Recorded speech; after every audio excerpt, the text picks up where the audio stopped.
पठामि संस्कृतं नित्यं वदामि संस्कृतं सदा ध्यायामि संस्कृतं सम्यक् वन्दे संस्कृतमातरं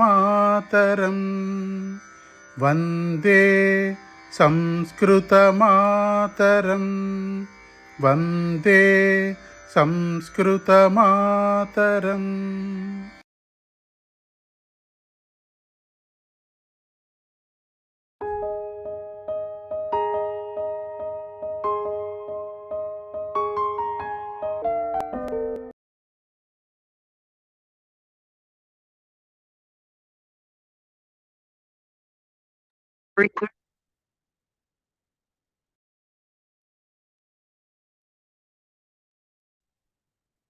सर्वेभ्यो नमो नमः। स्वागतम्।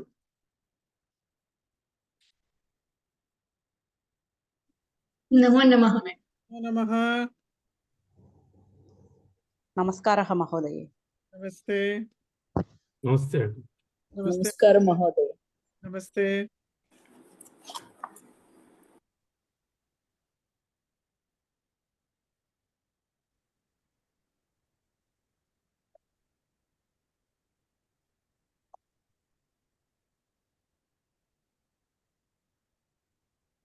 प्रथमं प्रार्थनां कुर्मः।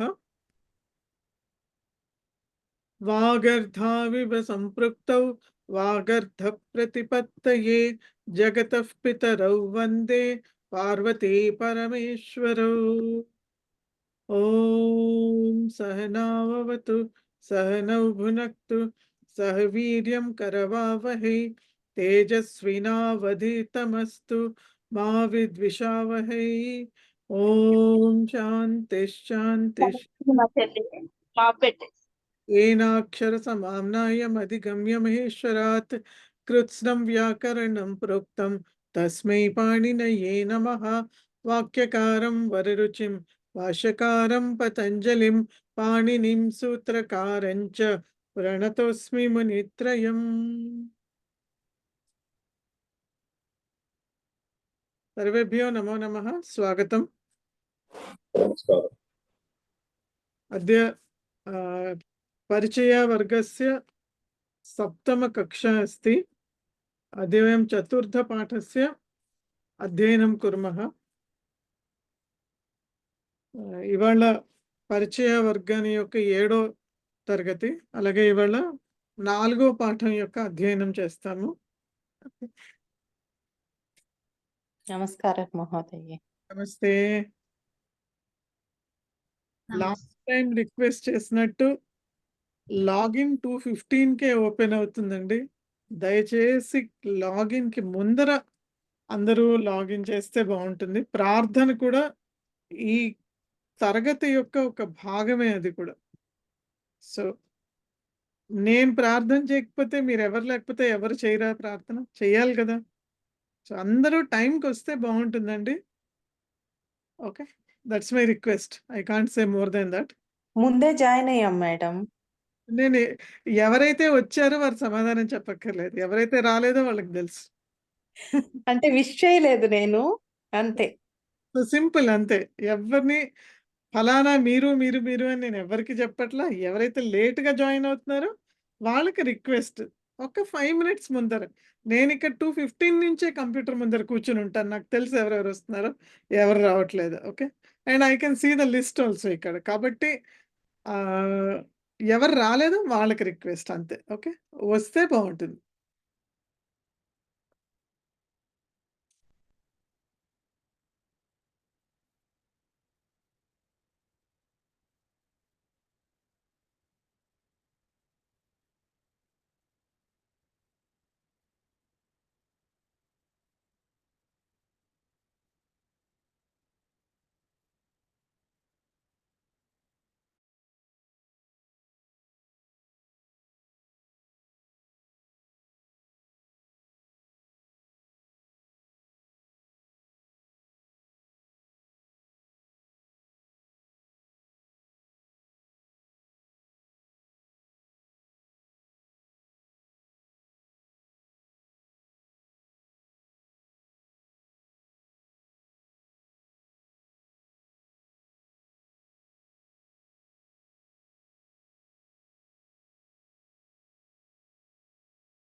प्रथमं सूक्तिः अस्ति మనస్వి కార్యార్థి న గణయతి దుఃఖం న సుఖం.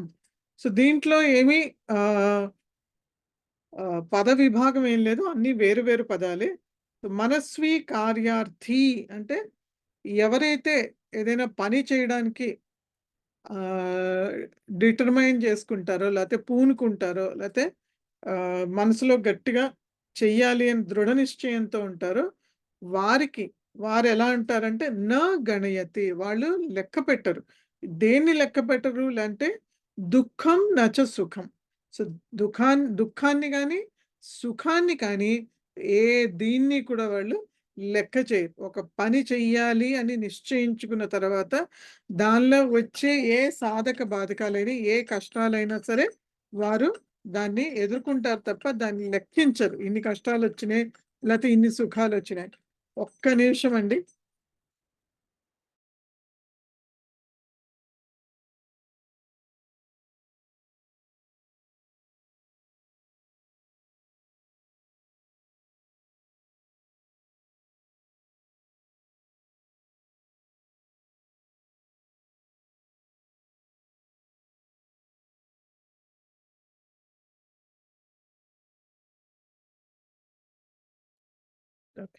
క్షమ్యత. సో ఎవరైతే మనసులో నిశ్చయించుకుంటారో ఒక పని చెయ్యాలని, వారు ఆ పనిలో వచ్చేటటువంటి సాధక బాధకాలని లెక్క చేయరు. అలాగే లెక్క పెట్టుకోరు. ఇన్ని కష్టాలు వచ్చినాయి, ఇన్ని సుఖాలు వచ్చినాయని లెక్క చేయరు. సో ఇది ఇవాల్టి సూక్తి. భాషాభ్యాస. సో భాషాభ్యాసంలో ఇవాళ సంభావనార్థే లిన్లకారః. లిన్లకారః అని మొత్తం 10 లకారాల్లోంచి ఇదొక లకారము. ఈ లిన్ లకారం అనేది 2గా విడదీయబడింది. ఒకటి విధిలింగ్ లకారము, ఇంకోటి ఆశీర్లింగ్ లకారం అని. సో మనం ఆశీర్లింగ్ లకారము చదవము, ఓన్లీ లిన్ లకారం మాత్రమే చదువుతాం. అండ్ ఇదే మనం ఎక్కువ యూజ్ కూడా చేస్తాం, చాలా ఫ్రీక్వెంట్గా యూజ్ చేస్తాం. సో లింగ్ లకారము సంభావనార్థే అంటే సంభావన అంటే ఇది అవ్వచ్చు, అవ్వకపోవచ్చు. It might happen, it might not happen అని మనం ఏదైతే చెప్పదలుచుకుంటామో సో దాన్ని చెప్పడానికి మనం ఈ యొక్క లకారాన్ని వాడాల్సి వస్తుంది. సో భూతకాలం వాడడానికి మనం భూతకాలం లకారం, లిన్ లకారం వాడతాం. అలాగే వర్తమాన కాలంని సూచించడానికి మనం లట్ లకారం వాడతాం. భవిష్యత్తు కాలాన్ని సూచించడానికి లృట్ లకారం వాడతాము. ఇది ఏది కాలానికి సంబంధించింది కాదు. ఇది భవిష్యత్ కాలమా, భూతకాలమా, వర్తకాలమా అని కాలానికి సంబంధించింది కాదు. ఒక పరిస్థితికి సంబంధించింది. అంటే అవుతుందా, అవదా, అది ఎప్పుడైనా అవ్వచ్చు. అది ఇవాళ, రేపా, నిన్న అని సమయంతో సంబంధం లేనటువంటిది. ఓన్లీ ఇదొక మూడ్ అంటారు దీన్ని. సో ఇది ఒక మూడ్ అని చెప్పాలి. సో సంభావనార్థం ఇది. అవుతుంది, అవ్వదు అని చెప్పడానికి. సో దీనిలోని కొన్ని వాక్యాలు చూద్దాము. అద్య సాయం వృష్టి భవేత్ అంటే ఇవాళ సాయంకాలం వర్షము రావచ్చు అని చెప్పడం. అలాగే యానం ఇదానీం ఆగచ్చేత్ అంటే యానం అంటే ఏదైనా వెహికల్, బండి ఏదైనా, ఇదానీం అంటే ఇప్పుడు, ఆగచ్చేత్ అంటే రావచ్చుగాక అని అర్థం. మమ ప్రత్యాగమనే విలంబః స్యాత్.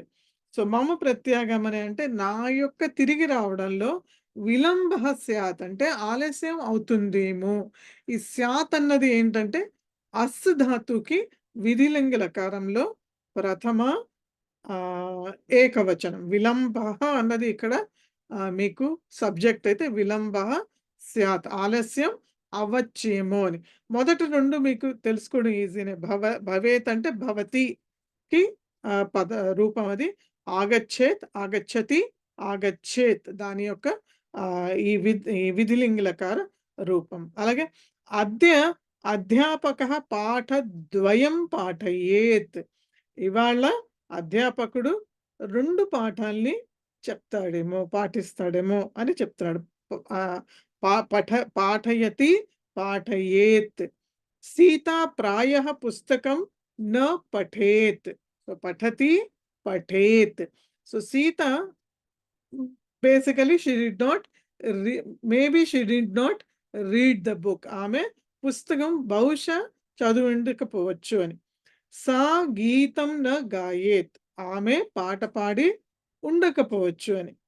పీత నూతన వస్త్రం ఆనయేత్, తండ్రి కొత్త వస్త్రాన్ని తేవచ్చు అని. ఆనయతి, ఆనయేత్. అలాగే ధనిక దశ రూప్యకాణి దద్యాత్, దదాతి అని ఏదైతే క్రియాపదం దా ధాతువు దదాతి, దానికి లట్లకారంలో ప్రథమ ఏకవచనము. సో ఇది దద్యాత్ అన్నది విధిలింగ లకారంలో ప్రథమ పురుష ఏకవచనం. సో అంటే ధనిక దశ రూప్యకాణి దద్యా, ధనుకుడు 10 రూపాయలు ఇచ్చి ఉండొచ్చుగాక అని అర్థం. అద్య బాంధవాహ మమ గృహం ఆగచ్చేయుహు, ఇవాళ బంధువులు నా యొక్క గృహానికి వస్తారేమో. ఆగచ్చేయుహు బహువచనం, ప్రథమ పురుష బహువచనం. బాంధవాహ అన్నాం కదా, బహువచనం ఉంది కాబట్టి ఆగచ్చేయుహు అన్నది కూడా బహువచనం. అలాగే తే ఫలాని ఆనయేయుహు, వారు ఫలాల్ని తీసుకొస్తారేమో అని. ఛాత్రాః పరశ్వః ప్రవాసం కుర్యుః, సో ఆ విద్యార్థులు పరశ్వః అంటే శ్వః అంటే రేపు, పరశ్వః అంటే ఎల్లుండి. సో ఎల్లుండి వాళ్ళు వెళ్తారేమో అని. కుర్యుః ప్రవాసం అంటే వెళ్ళడం చేస్తారేమో, కుర్యుః అని. కరోతికి కుర్యుః. ఓకే. జనాః నాయకం సమ్మానయేయుః, జనులు నాయకుడిని సమ్మానిస్తారేమో. అహం కావ్యం లిఖేయం, నేను కావ్యాన్ని రాస్తానేమో. సో లిఖేయం అన్నది అహం, ఉత్తమ పురుష ఏకవచనంలో అహం వచ్చింది కాబట్టి లిఖేయం. వయం నాటకం అభినయేమ, నయేమ అని వస్తుంది. సో వయం వచ్చింది కాబట్టి ఉత్తమ పురుష బహువచనంలో అభినయేమ. వయం శ్వః నాటకం పశ్యేమ, సో ఇక్కడ కూడా వయం కాబట్టి పశ్యేమ. పశ్యతి లట్లకారంలో అంటే వర్తమాన కాలంలో ప్రథమ పురుష ఉత్తమ పురుష బహువచనము. ఇది పశ్యేమ అన్నది ఉత్తమ పురుష బహువచనము విధిలింగ లకారంలో. సో ఇది కింద మీకు పరస్మైపది యొక్క రూపాలు ఇచ్చారు. సో ప్రథమ పురుష ఏకవచనంలో పఠేత్, అలాగే ద్వివచనం వచ్చి పఠేతాం, అలాగే బహువచనం వచ్చి పఠేయుహు, మధ్యమ పురుష ఏకవచనం వచ్చి పఠేహ్, అలాగే పఠేతం ద్వివచనం, పఠేత బహువచనము. అలాగే ఉత్తమ పురుషులో ఏకవచనంలో పఠేయం, ద్వివచనంలో పఠేవ, బహువచనంలో పఠేమ. ఆత్మనేపది వచ్చి వందేత, వందేయాతాం, వందేరన్, వందేథాః, వందేయథాం, వందేధ్వం, వందేయ, వందేవహి, వందే మహి. సో ఇవి పరస్మైపది ఆత్మనేపది యొక్క రూపాలు. సో ఇక్కడ నెక్స్ట్ పేజ్లో లట్లకారానికి లింగ్ లకారానికి తేడా ఏమిటి అంటే, దాంట్లో మీకు మనం ఏదైతే పట్టు ధాతువు తర్వాత లట్లకారంలో అ ప్లస్ తి అని చేస్తే పఠతి అవుతుంది. కానీ అది పఠతి అనేది లట్లకారంలో ఆ అకారం ఏదైతే ఉందో అది అన్ని రూపాల్లోనూ చేరబడుతుంది. బట్ ఇక్కడ లిన్ లకారంలో వచ్చేసి పట్ ప్లస్ ఆ స్థానంలో ఏ వస్తుంది అండ్ త, కాబట్టి పఠేత్ అవుతుంది. అలాగే ఆ ఏకారం చూస్తే మీరు ప్రతి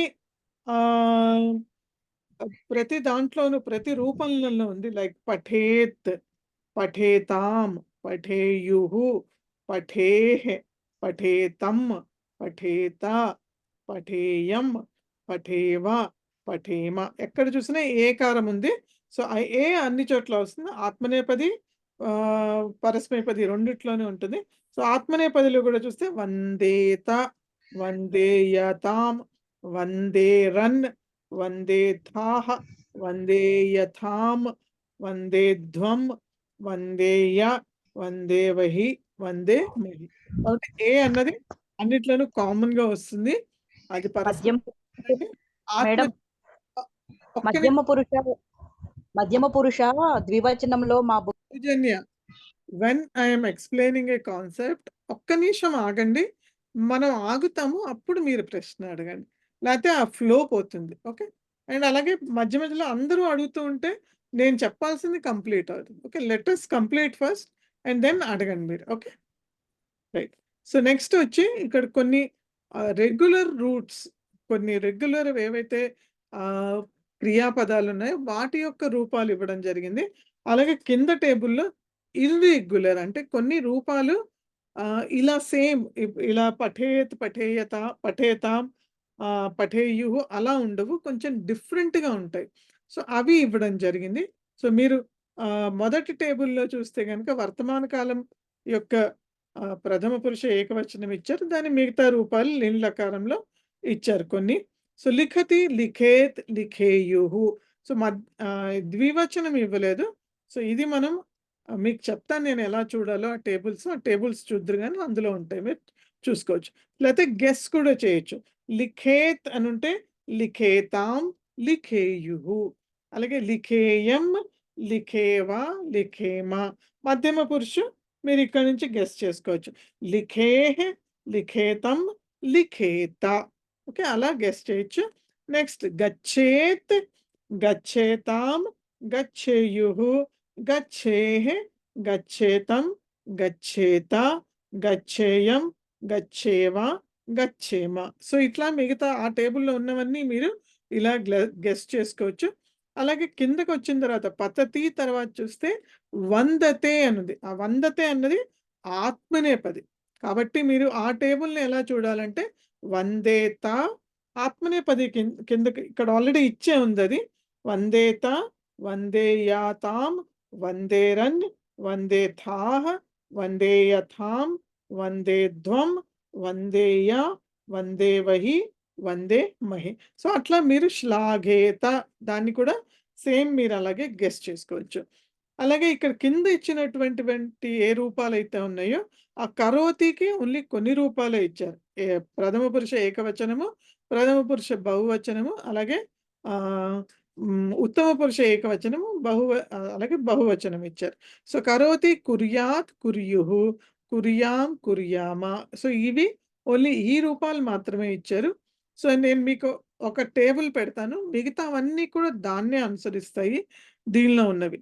సో అలాగే మీకు ఎక్కడ చూడాలో అన్నది కూడా చెప్తాను. సో ఆ టేబుల్స్ మీరు నోట్ చేసుకుని మీరు కావాలంటే బై హార్ట్ చేసుకోవచ్చు. సో ఇది అష్టాధ్యాయి, ఇది ఒక యాప్ ఉన్నది, అది డౌన్లోడ్ చేసుకోండి మీ మొబైల్స్ మీదకి. మొబైల్స్లో ఈజీగా చూసుకోవచ్చు అష్టాధ్యాయి యాప్. దానిలోకి వెళ్ళి మీరు ధాతు పాఠ అని ఉంటుంది, ధాతు పాఠ అని ఉంటుంది. దానిలోకి వెళ్ళి మీరు అక్కడ పైన ఐదర్ మీరు దాని యొక్క ఇప్పుడు కరోతి అంటే టు డూ అని కదా అర్థం, చేయడం. సో డూ అని ఏదైనా చేస్తే అది ఇంగ్లీష్లోనే చేయొచ్చు, లేకపోతే మీరు సంస్కృతంలో అయినా, లేదంటే దేవనాగరి లిపిలో అయినా సరే కరోతి, మీకు ధాతు రూపం తెలియకపోయినా కరోతి అని చేసిన చాలు, మీకు అక్కడికి తీసుకెళ్తుంది. అక్కడికి వెళ్ళిన తర్వాత మీరు విధిలింగ లకారం అన్న దాంట్లోకి వెళ్ళి చూసుకుంటే కనుక మీకు అక్కడ తెలుస్తుంది. ఓకే, మీరు అందరూ ట్రై చేసిన తర్వాత ఒకవేళ రాకపోతే అప్పుడు మళ్ళీ నెక్స్ట్ క్లాస్లో అడగండి. ఓకే, సో అలాగే దదాతి, వీటన్నిటివి డిఫరెంట్ ఫార్మ్స్ ఉన్నాయి. శృణోతి, శక్నోతి, జానాతి, క్రీణాతి, అస్తి. సో అస్థికి స్యాత్, స్యుహు, శ్యామ్, శ్యామ. సో ఇందాక ఎక్కడో మొదటి కొన్ని వాక్యాల్లో స్యాత్ అని వచ్చింది, ఎక్కడొచ్చింది? ఓకే, మూడో వాక్యంలో మమ ప్రత్యాగమనే విలంబ స్యాత్. సో విలంబ అస్తి అంటే ఆలస్యం ఉన్నది అని, విలంబ స్యాత్ అంటే ఆలస్యం అవ్వచ్చుగాక అని. సో ఇవి కొన్ని ఇర్రెగ్యులర్ ఫార్మ్స్ యొక్క రూపాలు. సో ఇప్పుడు ఏమైనా డౌట్స్ ఉంటే 1 by 1 అడగండి, హ్యాండ్స్ రేస్ చేయండి, నేను మీ అందరినీ చూడగలను మీ వీడియో కనుక ఆన్ అయ్యింటే. అప్పుడు మీరు మీ ప్రశ్నలు అడగచ్చు. ఓకే, చెప్పండి సౌజన్య. మేడం ఇది ఉమ్, మధ్యమ పురుష ఆత్మనేపదిలో మధ్యమ పురుష ద్వివచనం ఉమ్, వందే యాథాం ఉంది మేడం. ఆ, వందే ఓకే, అది దీర్ఘం ఆ దీర్ఘం ఉందా లేదా డౌట్ అండి. మీరు చదివినప్పుడు మరి దీర్ఘం వినపడి దీర్ఘం ఉంది. వందే యాథాం. మొదటి దానికి కూడా వందే యాతాం. ఓకే.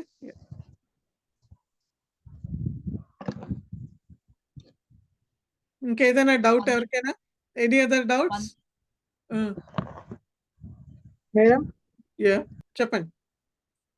మేడం లట్లకారం లిండ్లకారం అని ఉంది కదా, లట్లకారం ఎక్కడ ఇచ్చారు? ఇవన్నీ లిండ్లకారే కదా. అంటే మీకు ఇక్కడ ఇచ్చిన టేబుల్లో పక్కన చూడండి, వర్తమాన కాలే అని ఇచ్చారు కదా, వర్తమానే అని. అవన్నీ లట్లకారం కదా. లిఖతి, గచ్చతి, నయతి, పతతి, వందతే, శ్లాఘతే, కింద కూడా కరోతి, దదాతి, శృణోతి, ఇవన్నీ లట్లకారంలో ప్రథమ పురుషులో ఏకవచనం ఇచ్చారు. అదే వర్తమాన కాలం. సో అంటే జస్ట్ రిఫరెన్స్ కోసం ఇచ్చారు మీకు.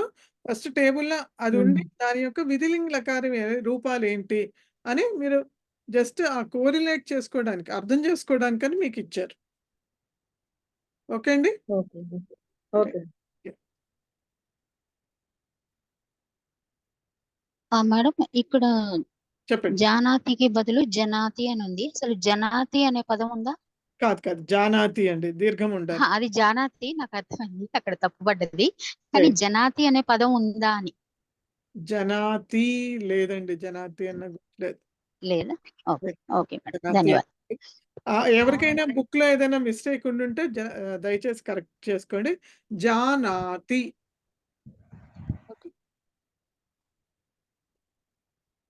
కరోతి దగ్గర కూడా కరేతి అని ఉంది మహోదయే. కరోతి. కరోతి పదం మహోదయ. ఇప్పుడు స్యాత్ అని, అస్థి అని వచ్చే ప్రతి చోట స్యాత్ అనేది వస్తుంది.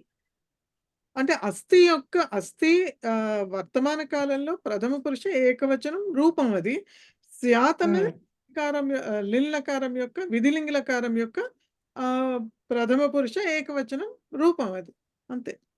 స్యాత్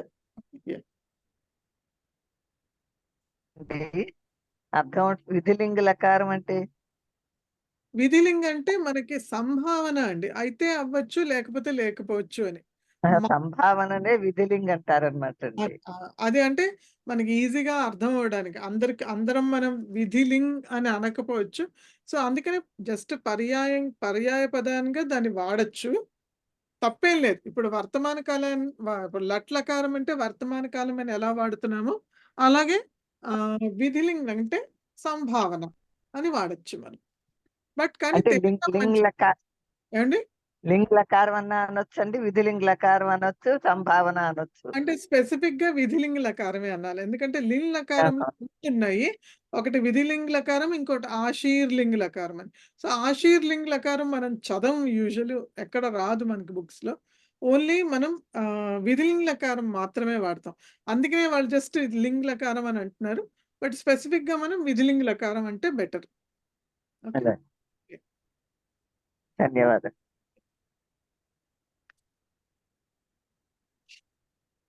ఓకే. సో ఇంకేం డౌట్స్ లేవు కదండి, ముందరికి వెళ్ళొచ్చా? అగ్రే నయామః గచ్చామః. ఓకే. చాటుశ్లోకః. సో చాటుశ్లోకఃలో ఇది రామాయణం నుంచి తీసుకున్నటువంటి ఒక చాటు శ్లోకం అండి. సో ఇది ఇక్కడ బ్యాక్గ్రౌండ్ లేకపోతే పూర్వపీఠిక ఏంటంటే, రాముడు లక్ష్మణుడితో సీతతో కలిసి అక్కడ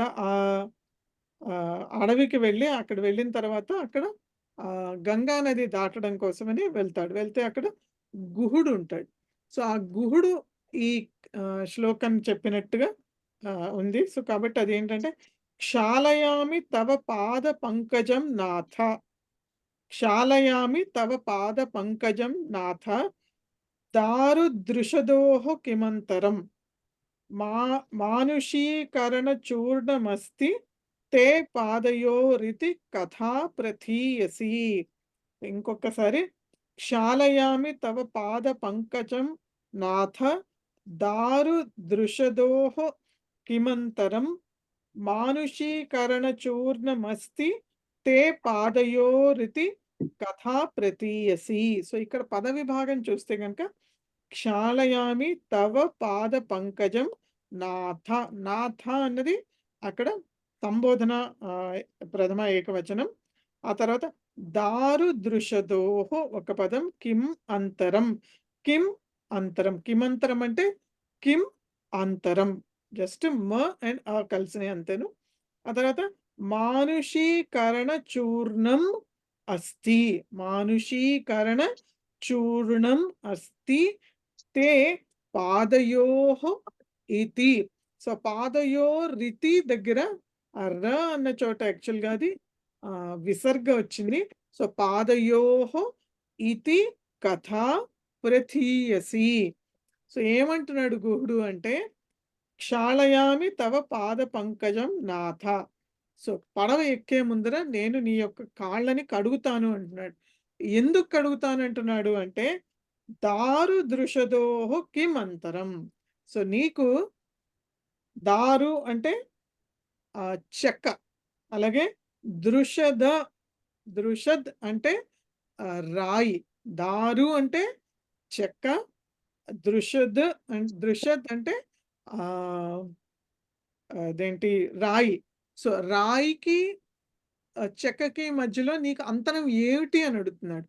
ఈ అడగడానికి గల కారణం ఏమిటి అంటే అప్పటికే కథ చాలా పాపులర్గా ఉంది. ఏంటి అంటే రాముడు రాయిని తగలంగానే ఆ రాయి ఒక స్త్రీ రూపం దాల్చి అహల్య రూపం తీసుకుంది అని. సో ఈయనకి ఇప్పుడు గుహుడికి భయం ఏంటంటే నీ కాలికి అంటే నీ యొక్క కాళ్ళకి అది రాయా లేకపోతే చెక్క అన్నటువంటి అంతరం లేదు. ఒకవేళ గనక నువ్వు నా ఈ అదేంటి చెక్కతో చేసినటువంటి నా పడవలో కాలు పెడితే ఇది కూడా ఒకవేళ ఒక మనిషి రూపం దాలుస్తుందేమో అని చెప్పి అందుకని అడుగుతున్నాడు. దారు దృషదోహో.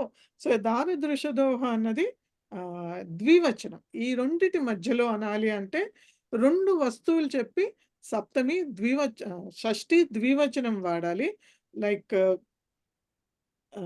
చెక్కకిను రాయి రాయి ఈ రెండిటి మధ్యలో అంటున్నాం కాబట్టి దారు దృషదోహు అని ద్వివచనం వాడాం, షష్ఠి ద్వివచనం. అలాగే మానుషీకరణ చూర్ణం. మానుషీకరణ చూర్ణం అంటే సో నీ కాళ్ళకి ఉన్నటువంటి ధూళి ఎలాంటిది అంటే అది మానుషీకరణ చూర్ణం. చూర్ణం అంటే పౌడర్ ఏదైనా.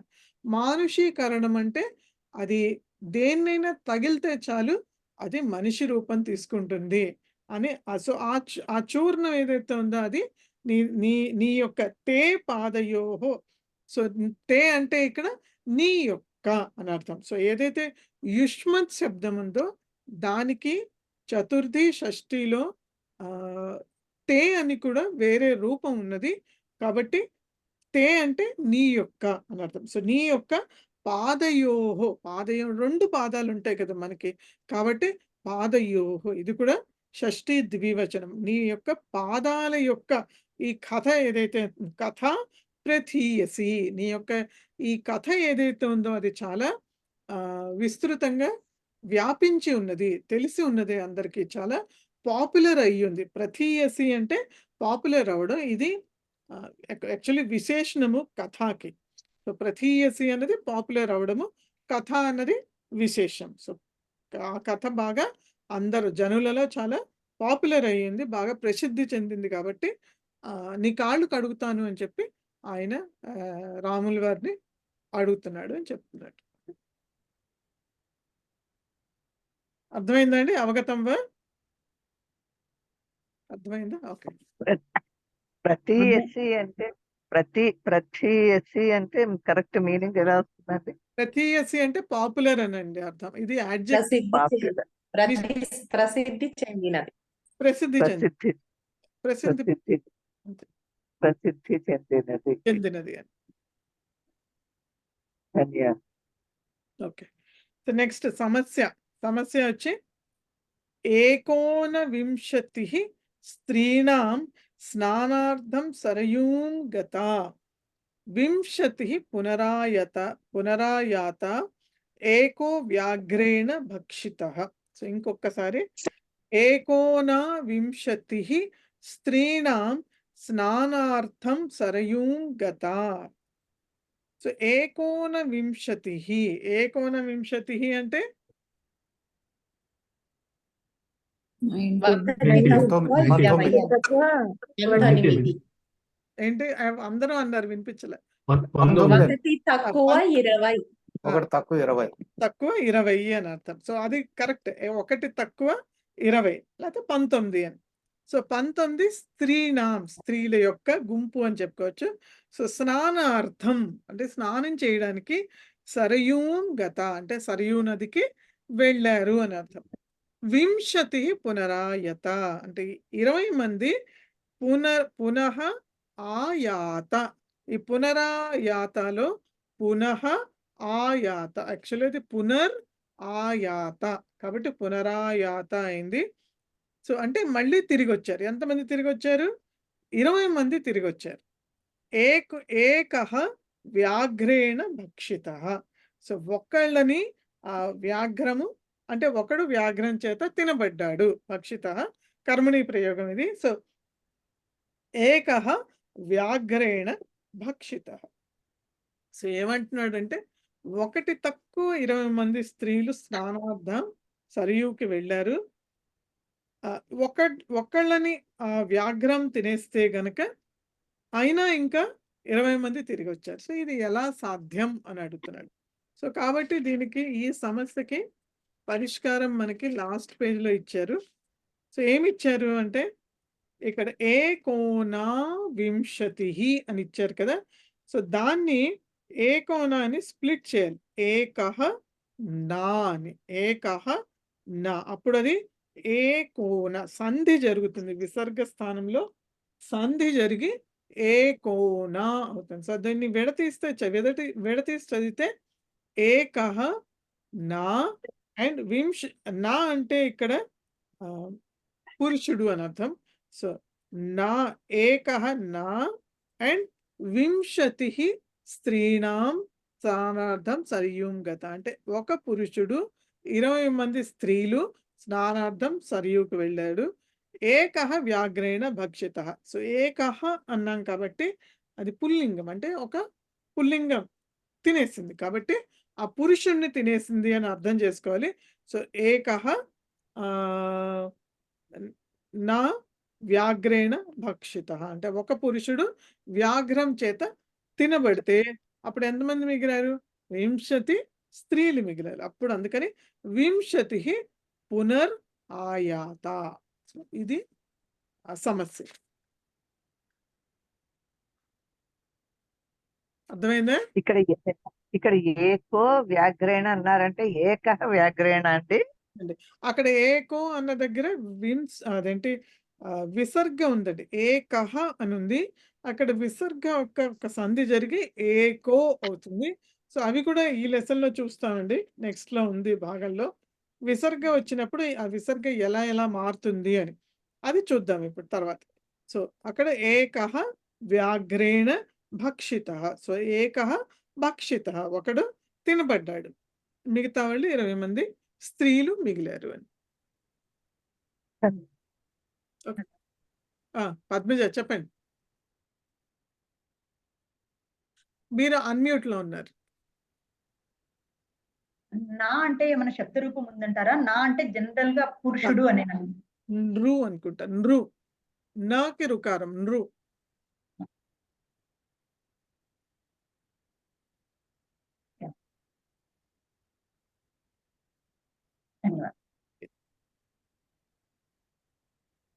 సో నెక్స్ట్ క్లియర్ అండి, ఇది అర్థమైందా?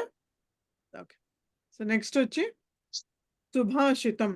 సుభాషితంలో స్వభావం న జహాత్యేవ ఆపద్గతోపి సన్ కర్పూరః పావకస్పృష్టః సౌరభం లభతే తరాం. సో ఇంకొకసారి స్వభావం న జహాత్యేవ సాధురాపద్గతోపి సన్ కర్పూరః పావకస్పృష్టః సౌరభం లభతే తరాం. సో ఇక్కడ పద విభాగం చూస్తే స్వభావం న జహాతి ఏవ సాధుః ఇక్కడ ఇక్కడ సాధు రాపద్ అని ఉంది కదా, ఆ ర అన్నది చోట విసర్గ రావాలి. సాధుహు ఆపద్ ఆపదతః అపి ఆపద్గతః క్షమితం ఆపద్గతః అపి గతో అని ఉంది కదా అక్కడ. సో అక్కడ ఓ దగ్గర కూడా సంధి ఉంది. గతః తర్వాత అపి సన్ తర్వాత కర్పూరః పావక స్పృష్టః సౌరభం లభతే తరాం. సో లభతే తరాం. సో ఇక్కడ ఏమంటున్నాడు అంటే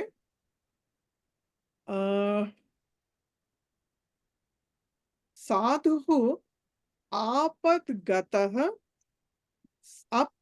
సన్ అపి అంటే ఈ సాధువు అనేవాడు ఆపదలో ఉన్నప్పటికీ లేకపోతే ఆపద వచ్చి ఉన్నప్పటికీ కూడా.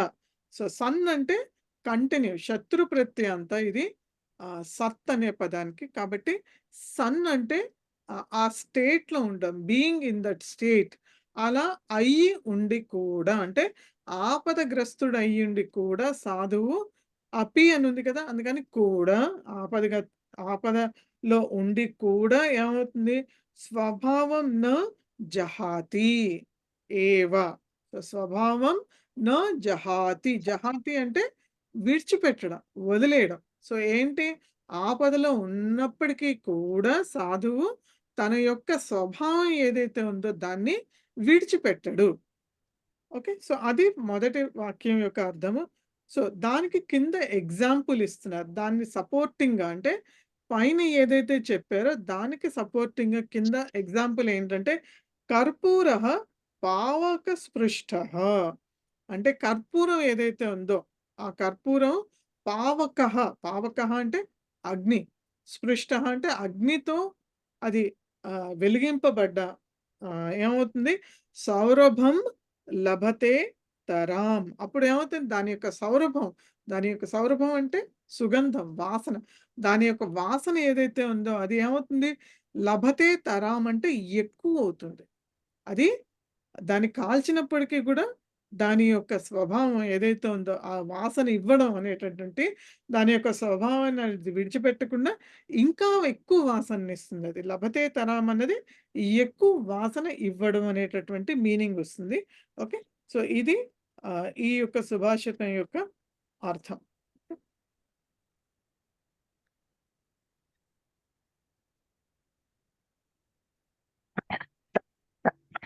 సన్ అంటే ఎలా అర్థం చేసుకోమన్నారండి?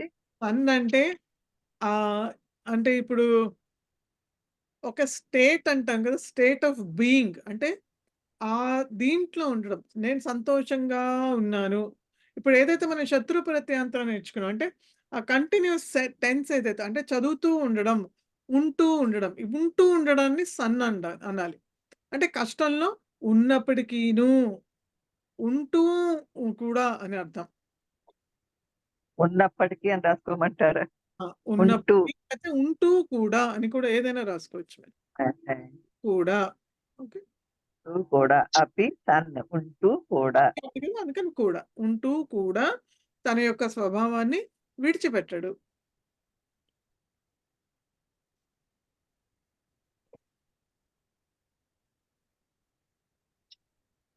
ఇది ఆపద్రత్ అపిసన్ అది ఒకటే ఫ్రేజ్ అండి. అది ఇది ఇది సాధువు ఆపద్ గతః ఒక వర్డ్. ఆపద్ గతః అన్నది ఒక వర్డ్. ఈ అపిసన్ అన్నది ఐ థింక్ కలిపి వస్తూ ఉంటాయి కదండి ఇప్పుడు కాంబినేషన్. అపిసన్ చాలా చోట్ల వచ్చి ఉండొచ్చండి. రెండు విడివిడిగా కూడా వాడతాం, కలిపి కూడా కొన్ని శ్లోకాల్లో రావచ్చు. అర్థం అదే అండి. అపిసన్ అంటే ఉంటూ కూడా, అయినా కూడా, చేస్తూ కూడా అని అర్థం. చదువుతూ కూడా అని చెప్పాలనుకోండి, అప్పుడు పఠన్. అక్కడ పఠన్ అని ఆల్రెడీ శత్రు ప్రత్యయంతో వాడుతున్నాం కాబట్టి సన్ వాడక్కర్లేదు. పఠన్ అపి చదువుతూ కూడా.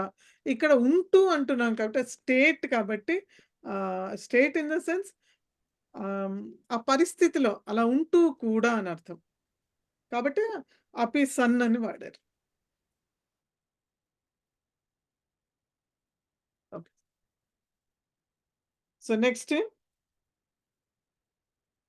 గుణేషు క్రియతాం యత్నః కిమాటోపైః ప్రయోజనం విక్రీయంతే న ఘంటాభిర్గావః క్షీర వివర్జితాః.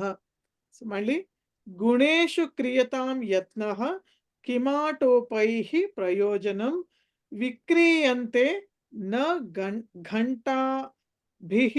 ఘంటాభిర్గావః క్షీర వివర్జితాః. సో పద విభాగం చూస్తే గుణేషు క్రియతాం యత్నః కిమాటోపైః ప్రయోజనం విక్రీయంతే న ఘంటాభిః.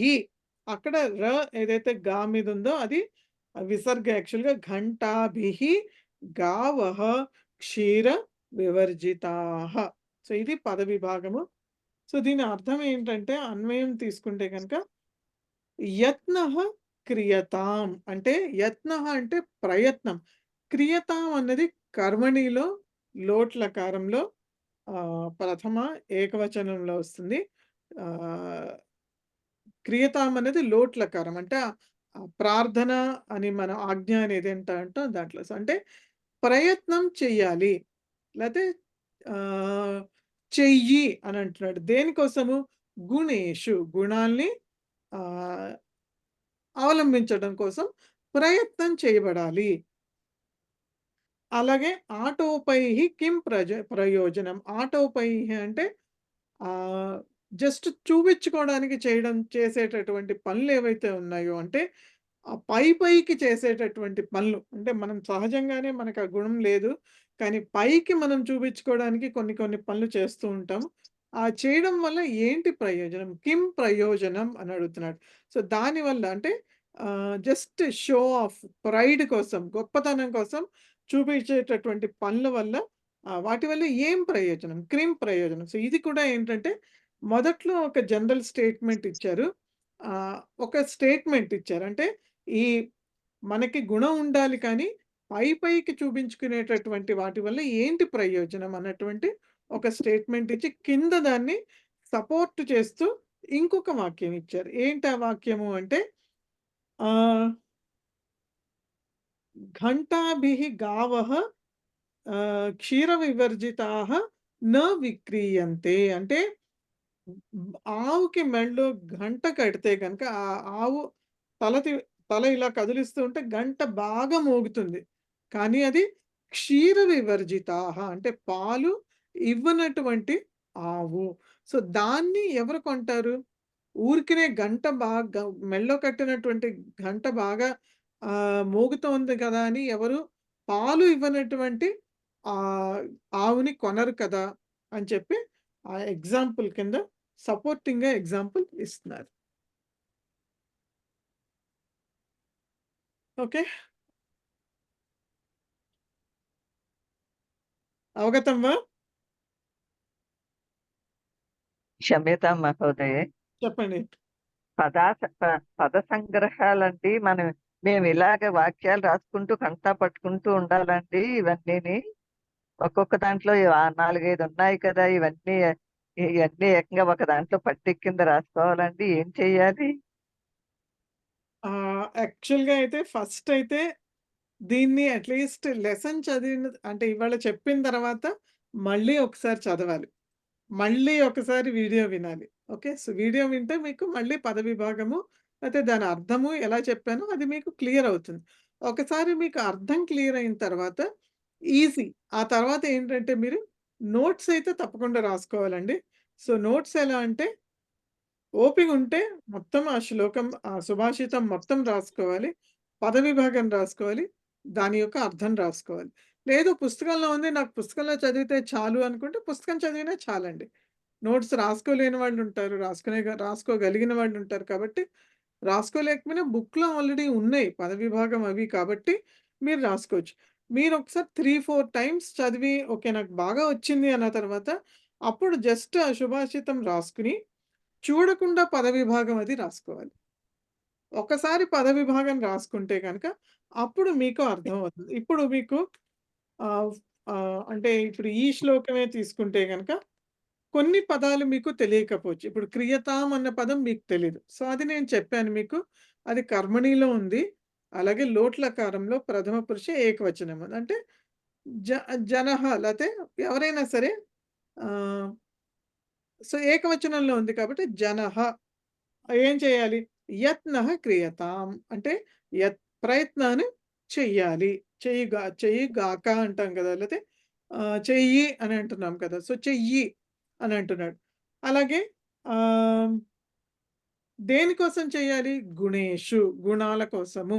యాక్చువల్‌గా గుణేషు అన్నది సప్తమిలో ఉన్నది. బహువచనంలో ఉంది. సో, గుణాలలో అనే అర్థం వస్తుంది. బట్ ఇక్కడ వాడడం మాత్రం గుణాల కోసము అని వాడాలి మనం.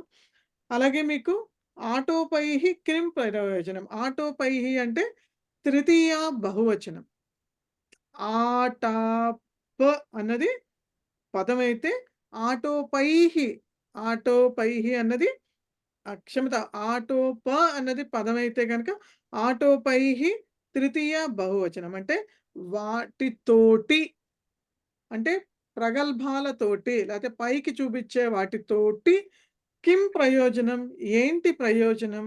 అని అడుగుతున్నాడు. కింద ఇచ్చింది కూడా ఆహ్, ఘంటాభిః, ఘంట అన్నది స్త్రీలింగ పదం.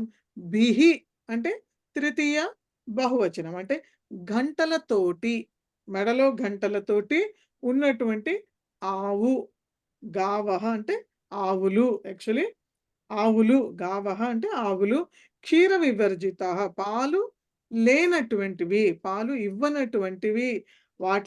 వాటిల్ని న విక్రీయంతే. ఎప్పుడూ కూడా శ్లోకంలో కానీ, సుభాషితంలో గాని ఎక్కడైనా సరే న అని ఉంటే గనక అది ఆ క్రియాపదంతోటి జోడించబడుతుంది. న విక్రీయంతే అంటే ఎవరు కొనరు వాటిల్ని అని అర్థం. సో, కాబట్టి అట్లా మీరు ఒకటికి 2 సార్లు విని, చదివి చేస్తే గనక మీకు క్లియర్‌గా అర్థమవుతుంది. అర్థమైందా అండి? ధన్యవాదాలు. ఓకే. ట్రై చేస్తాం. ట్రై చేయండి. ఓకే. యాహ్! తర్వాత పద సంగ్రహాలండి. ఆ! ఇవన్నీ ఇంక అలా చదువుకోమంటారంటే పదాలు ఇంక అంతేనా? చదవాలండి. యెస్. ఆహా. కంటిన్యూయస్‌గా రిపీటెడ్‌గా అవి చదువుతూ ఉంటే సో, మీకు చెప్పినట్టు ఒక్కసారి లెసన్ వినాలి. మళ్ళీ అయిన తర్వాత ఇంకోసారి అట్లా మీరు అంటే ఎగ్జామ్స్‌లో ఎన్ని అ సార్లు చదవగలిగితే మీకు అంత గట్టిగా అది గుర్తుంటాయండి. ఆహ్, లేకపోతే ఎట్లా అంటే కొన్ని రూపాలు తెలిస్తే గనుక మిగతావి మీరు గెస్ చేయొచ్చు. సో, అన్నీ మనం బట్టి పట్టలేం లేతే అన్నీ చదవలేం కాబట్టి కొన్ని రూపాలు తెలిస్తే ఇప్పుడు పఠతి తెలిస్తే మీకు అన్నీ మిగతావి తెలుసు. లిఖతి, గచ్చతి, ఆగచ్చతి, అంటే కొన్ని నయతి తెలుస్తున్నాయండి. కానీ కొన్ని మరి వేరేగా అనిపిస్తున్నాయి గదా! వేరేగా ఆ! అనిపించినవి అండర్‌లైన్ చేసుకొని రిపీటెడ్‌గా చదవండి వాటిని. అలాగే. ఇప్పుడు ఆల్‌మోస్ట్ సేమ్ రూపాలున్నవి చదవక్కర్లేదు. ఆ! కాబట్టి అవి వదిలేయొచ్చు. ఏవైతే డిఫరెంట్ రూపాలున్నాయో వాటిని అండర్‌లైన్ పెన్‌తోనో, పెన్సిల్‌తోనో మీరు ఎలా కంఫర్టబుల్ అయితే అలా వాటిని అండర్‌లైన్ చేసుకొని, అప్పుడు మీరు వాటిని పదే పదే చదివి దాని అర్థం ఏంటి? అది ఏ రూపం అన్నది మాత్రం మీరు పైన రాసుకోండి. నేను చెప్పాను కదా ఫస్ట్‌లో ఆ రూపం అయ్యో! రాసుకొని అది హ్మ్. అర్థం చేసుకోవడానికి ట్రై చేయండి. లేతే బై హార్ట్ అంటే ఈ పద సంగ్రహాలు ఓన్లీ మనకి ఎక్సర్‌సైజుల్లోని వాటిలోనే ఉపయోగించుకోవడానికే తప్పితే అంతవరకే గదండీ! అంటే ఎగ్జామ్ పరంగా అయితే అంతవరకే. ఆయ్! ఫర్దర్ మీరేదైనా చదవాలి ఇంకా భగవద్గీత చదవాలి, రామాయణ ఆ! శ్లోకాలు లేతే అ ఇంకోటి చదవాలి, లేతే సంస్కృతంలో మ్యాగజైన్స్ వస్తాయి. ఆ మ్యాగజైన్స్ అలా చదవాలి అంటే మీకు ఆ రూపం ఏమిటో తెలియాలి. అది ఎందుకు ఎలా వాడబడిందో తెలియాలి మీకు. తెలిస్తేనే కదా మీరు వాడగలిగేది. అంటే అక్కడ అర్థం చేసుకునేగలిగేది. లేతే ఇప్పుడు ఇక్కడ ఇందాక సమస్యలో ఇప్పుడు ఏకః వ్యాఘ్రేణ భక్షితః అన్నాడు. సో, భక్షితః అన్నది రూపం నాకు స్వతహాగా అది ఏంటో నేను పర్సనల్‌గా ఆ వర్డ్ చదవలేదు. కానీ భక్షితః అనంగానే పఠితః, గతః, శృతః ఇలా మనకి అది కొన్ని వర్డ్స్ తెలిస్తే మిగతా వర్డ్స్ ఆటోమేటిక్‌గా తెలిసిపోతాయి. సో, భక్షితః అనంగానే ఓకే. ఇది కర్మణి.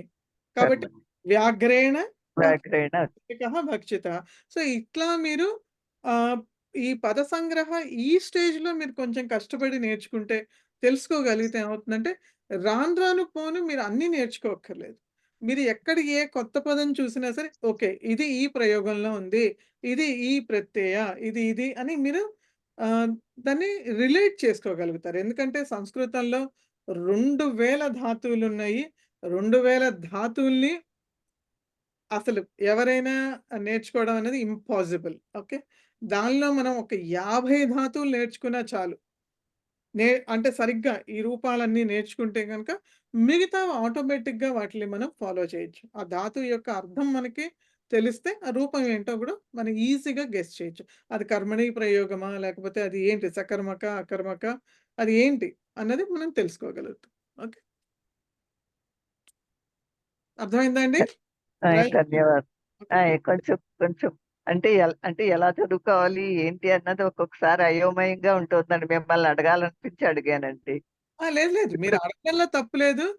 నేనైనా చెప్పాలి మీకు. ఎందుకంటే ఇన్ని ఉంటాయి. యాక్చువల్‌గా ఇంకా బుక్‌లో లాస్ట్‌లో కూడా యాక్చువల్‌గా చూస్తే గనుక 80 మీకిచ్చారు. ఒకవేళ 11థ్ చాప్టర్ గనుక మీరు తీసి చూస్తే గనుక బుక్ మొత్తం మీరు చూసుంటే 11థ్ చాప్టర్‌లో లాస్ట్‌లో మీకు 80 ధాతువులు వాటి యొక్క మిగతా రూపాలన్నీ కూడా ఇచ్చారు.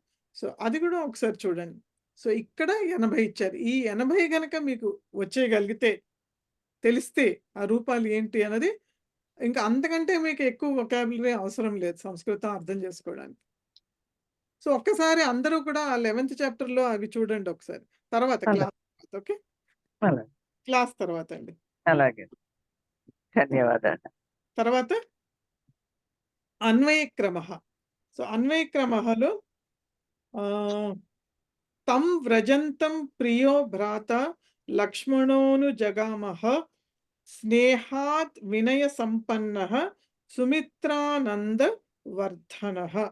సో ఇంకొకసారి తం వ్రజంతం ప్రియో భ్రాత లక్ష్మణోను జగామః స్నేహాద్ వినయ సంపన్నః సుమిత్రానంద వర్ధనః. సో ఇక్కడ పద విభాగం చూస్తే తం వ్రజంతం ప్రియో భ్రాత దగ్గర ప్రియః అక్కడ విసర్గ యొక్క ఓకారం అయింది. సో విసర్గ ఓ అయింది. ప్రియః భ్రాత ఆ తర్వాత లక్ష్మణోను జగామ అన్న దగ్గర లక్ష్మణః అక్కడ ఓ అన్నది కూడా లక్ష్మణః అక్కడ కూడా విసర్గ ఉన్నది. లక్ష్మణః అనుజగామ హ తర్వాత స్నేహాత్ వినయ సంపన్నః అని ఉంది కదా అక్కడ స్నేహాత్ వినయ సంపన్నః. సో స్నేహాత్ తకారము దకారము ఒక సంధి వల్ల జరుగుతుంది. అందుకని అక్కడ కూడా ఒక సంధి ఉన్నది. స్నేహాత్ వినయ సంపన్నః సుమిత్రానంద వర్ధనః. సుమిత్రానంద వర్ధనః అన్నది ఒకటే నామము. ఓకే. సో యాక్చువల్‌గా అది సుమిత్ర ఆనంద వర్ధనః అని అర్థం చేసుకోవాలి. సుమిత్రాలోనే ఆ కూడా దాగి ఉన్నది అక్కడ. బట్ ఒకటే పదం అది. సుమిత్రానంద వర్ధనః అని. సో ఇక్కడ ప్రథమ ఏకవచనంలో ఉన్నవి ఏమున్నాయి? ప్రథమ ఏకవచనంలో ఏమున్నాయి? లక్ష్మణ వినయ సంపన్నః సుమిత్రానంద సుమిత్రానందవర్ధనః ఓకే. సో ప్రియః ప్రియః భ్రాత లక్ష్మణః లక్ష్మణః వినయ సంపన్నః సుమిత్రానంద వర్ధనః. సుమిత్రానందన వర్ధనః. సో ఈ పదాల యొక్క ముందు అర్థం చేసుకుందాం. ప్రియః అంటే ప్రియమైనటువంటి వాడు. భ్రాత అంటే సహోదరుడు.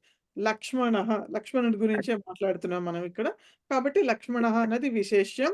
ఈ ప్రియః భ్రాత అన్నవి వాటి యొక్క విశేషణాలు. అలాగే వినయ సంపన్నః ఇది కూడా లక్ష్మణుడికి ఒక విశేషణం.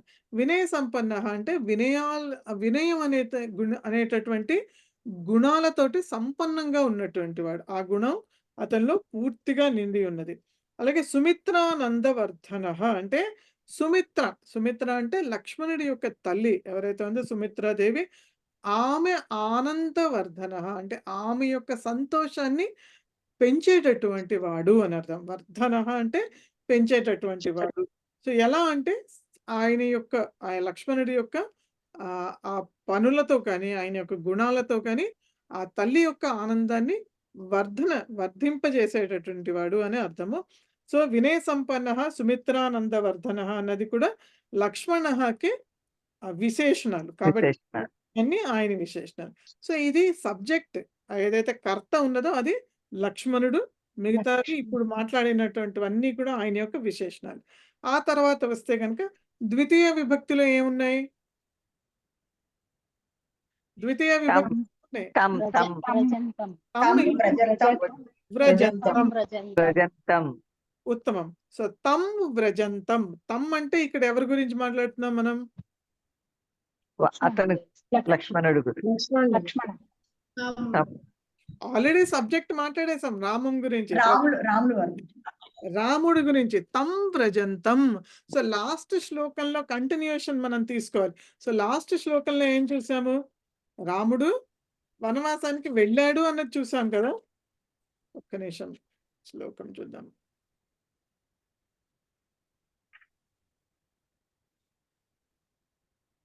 సో ఏం చూసాం? అంటే ఈ అన్వయ క్రమాలు ఇవన్నీ కూడా ఒకదానికొకటి కంటిన్యూవేషన్ అన్నమాట అండి. అన్ని కంటిన్యూషన్ రామాయణం. ఎస్, వాళ్ళు ఏం చేశారంటే కొన్ని శ్లోకాలు మాత్రమే తీసుకుని బట్ ఎక్కడ స్టోరీ తప్పిపోకుండా కంటిన్యూటీ కోసం అన్ని అలా ఇచ్చారండి. సో ఇక్కడ లాస్ట్ శ్లోకంలో సహ జగామ వనం వీరః. సో రాముడు వనానికి వెళ్ళాడు అని చెప్తున్నాం. దాని కంటిన్యూషన్ లోనే ఇక్కడ తం వ్రజంతం. సో కాబట్టి అతను రామం అంటే రాముడు ని వ్రజంతం. వ్రజ అంటే వెళ్ళడం, వ్రజ అంటే వెళ్ళడం, ధాతు రూపం అది వ్రజ. సో వ్రజంతం అంటే వ్రజన్, పఠన్ లాగా. పఠన్ ఎలా అయితే శత్రు ప్రత్యయాంతలో, వ్రజన్ అన్నది శత్రు ప్రత్యయాంత అంటే వెళ్తూ ఉన్నటువంటి అని. సో తమ్ అన్నది ద్వితీయ ఏకవచనంలో ఉంది కాబట్టి వ్రజన్ అన్నది కూడా ద్వితీయ ఏకవచనంలో ఉండాలి కాబట్టి ద్వితీయ ఏకవచన రూపం వచ్చేసి వ్రజంతం. సో వ్రజంతం. ఒక్క నిమిషం అండి, మ్యూట్ చేసుకోండి అందరూ. సో పఠంతం లాగా వ్రజన్ వ్రజంతం. సో తం వ్రజంతం అంటే ఆ వెళ్తూ ఉన్నటువంటి ఆ రాముడిని ఎవరు అనుసరించారు? అనుజగామ అంటే అనుసరించడం. లాస్ట్ శ్లోకంలో జగామ అని చూసామంటే వెళ్ళాడు. లోట్లకారం అంటే పరోక్ష భూతకాలం, అది లోట్ కాదు క్షమతం, లిట్ లకారం పరోక్ష భూతకాలము. ఇక్కడ కూడా ఇది అను అనేటటువంటి ఉపసర్గతోటి వచ్చినటువంటి పదం అనుజగామ. అనుజగామ అంటే అనుసరించాడు, అనుసరించి వెళ్ళాడు. ఎవరు? లక్ష్మణుడు. కాబట్టి ఇక్కడ కర్త వచ్చేసి లక్ష్మణుడు, కర్మపదం వచ్చేసి రామం, క్రియాపదం వచ్చేసి అనుజగామ. ఆ తర్వాత ఇంకొక పదం ఉంది స్నేహాత్. స్నేహాత్ అంటే ప్రేమ నుంచి, ప్రియంగా అని అర్థం. అంటే లక్ష్మణుడికి రాముడి పట్ల ఉన్నటువంటి ఆ యొక్క స్నేహం కానీ ప్రేమ వలన కానీ ఆ స్నేహాత్ పంచమి ఏకవచనం కాబట్టి ఇక్కడ అన్వయం చూస్తే కనుక వినయ సంపన్న సుమిత్రానందవర్ధన ప్రియ భ్రాత లక్ష్మణ. ఇక్కడ వరకు అన్ని ప్రథమ ఏకవచనంలోనే. తర్వాత స్నేహాత్, స్నేహ కారణంగా తం వ్రజంతం అనుజగామ, ఆ వెళ్తున్నటువంటి రాముణ్ణి అనుసరించాడు లక్ష్మణుడు. ఓకే,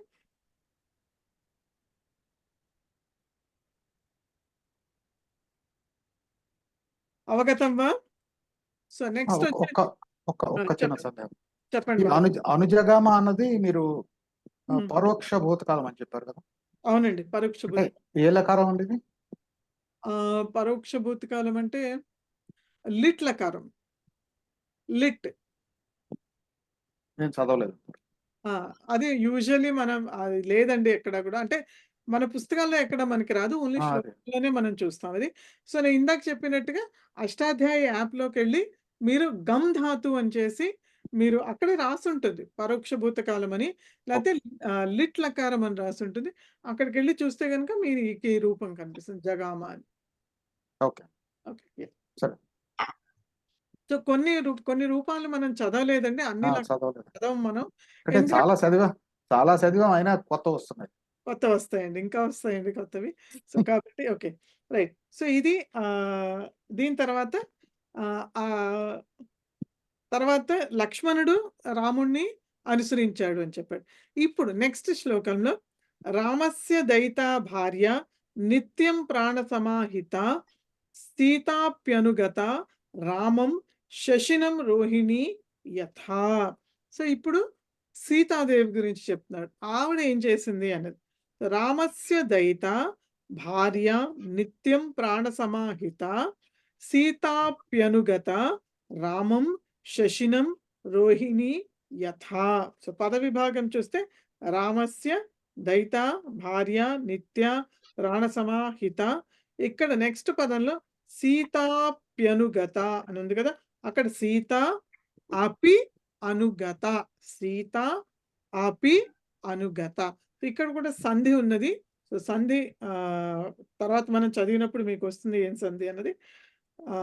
రామం శశినం రోహిణి యథ. సో, ఇక్కడ రాముడి భార్య అయినటువంటి సీతాదేవి గురించి చెప్తున్నారు. ఏంటి రామస్య, సో షష్ఠి ఏకవచనం, దయిత అంటే బిలవ్డ్, ఆయనకి చాలా ప్రియమైనటువంటి భార్య, భార్య అంటే పత్ని. సో, అలాగే నిత్యం ప్రాణసమా, నిత్యం ప్రాణసమా అంటే ఎప్పుడూ కూడా, ఓకే, ఆయన యొక్క లేకపోతే నిత్యం ప్రాణసమ అంటే ఆవిడ ఎప్పుడూ ఆయనకి చాలా ప్రియమైనటువంటిది, ప్రీతికరమైనటువంటిది అని అర్థం. హిత అంటే ఆయన యొక్క మంచిని కోరుకునేటటువంటి ఆమె అని అర్థము. తర్వాత సీత అపి అనుగత, సీత కూడా ఆయన్ని ఎక్కడ రామం అనుగత. సో, సీత అపి రామం అనుగత. సో, మిగతా అన్నీ కూడా ఏవైతే ఉన్నాయో దయిత, భార్య, నిత్య ప్రాణ సమాహిత అన్నవి ఆ సీత అన్నటువంటి దానికి విశేషణాలు. రామస్య అన్నది అన్నిటికంటే ముందర రావాలి. ఎందుకంటే రాముడి యొక్క ఇవన్నీ అయినటువంటి ఆవిడ రామం అనుగత. ఇక్కడ కూడా రామం అన్నది ద్వితీయ ఏకవచనము, మిగతావన్నీ కూడా ప్రథమ ఏకవచనంలోను. సో, నెక్స్ట్ ఏం చెప్తున్నాడు అంటే ఎలా ఆవిడ అనుసరించింది ఆయన్ని అంటే దానికి ఒక ఉదాహరణ చెప్తున్నాడు. ఎలా అయితే యథా రోహిణి శశునం అనుగత, అనుగత అన్నది రెండు వాక్యాలకి మనం క్రియాపదంగా తీసుకోవాలి. అక్కడ సీతాదేవి అనుసరించింది అని, ఇక్కడ ఈ రోహిణి నక్షత్రం ఎలా అయితే చంద్రుణ్ణి అనుసరిస్తుందో అలాగే ఆవిడ కూడా రాముణ్ణి అనుసరించింది. సో, రోహిణి శశినం, శశిన్ అనేటటువంటి నకారాంత శబ్దం అది. శశినం అన్నది ద్వితీయ ఏకవచనము. సో, శశినం అంటే ఆ చంద్రుణ్ణి ఎలా అయితే రోహిణి నక్షత్రం అనుసరిస్తుందో అలాగే రాముణ్ణి సీతాదేవి అనుసరించింది అని చెప్తున్నారు.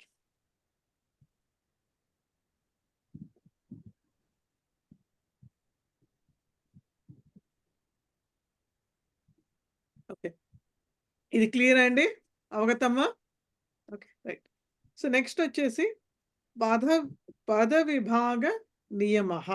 సో, పద విభాగం చేసేటప్పుడు ఉండేటటువంటి నియమాలు ఏంటి, ఏమేంటి నియమాలు? ఇప్పటి వరకు ఓన్లీ నేను చెప్తున్నాను. ఇక్కడ విసర్గ చోట ఓ ఉంది, లేకపోతే విసర్గ చోట రేఫ ఉంది, లేకపోతే విసర్గ లోపం జరిగింది, లేకపోతే విసర్గ యొక్క సకారం వచ్చింది అని చెప్తున్నాను.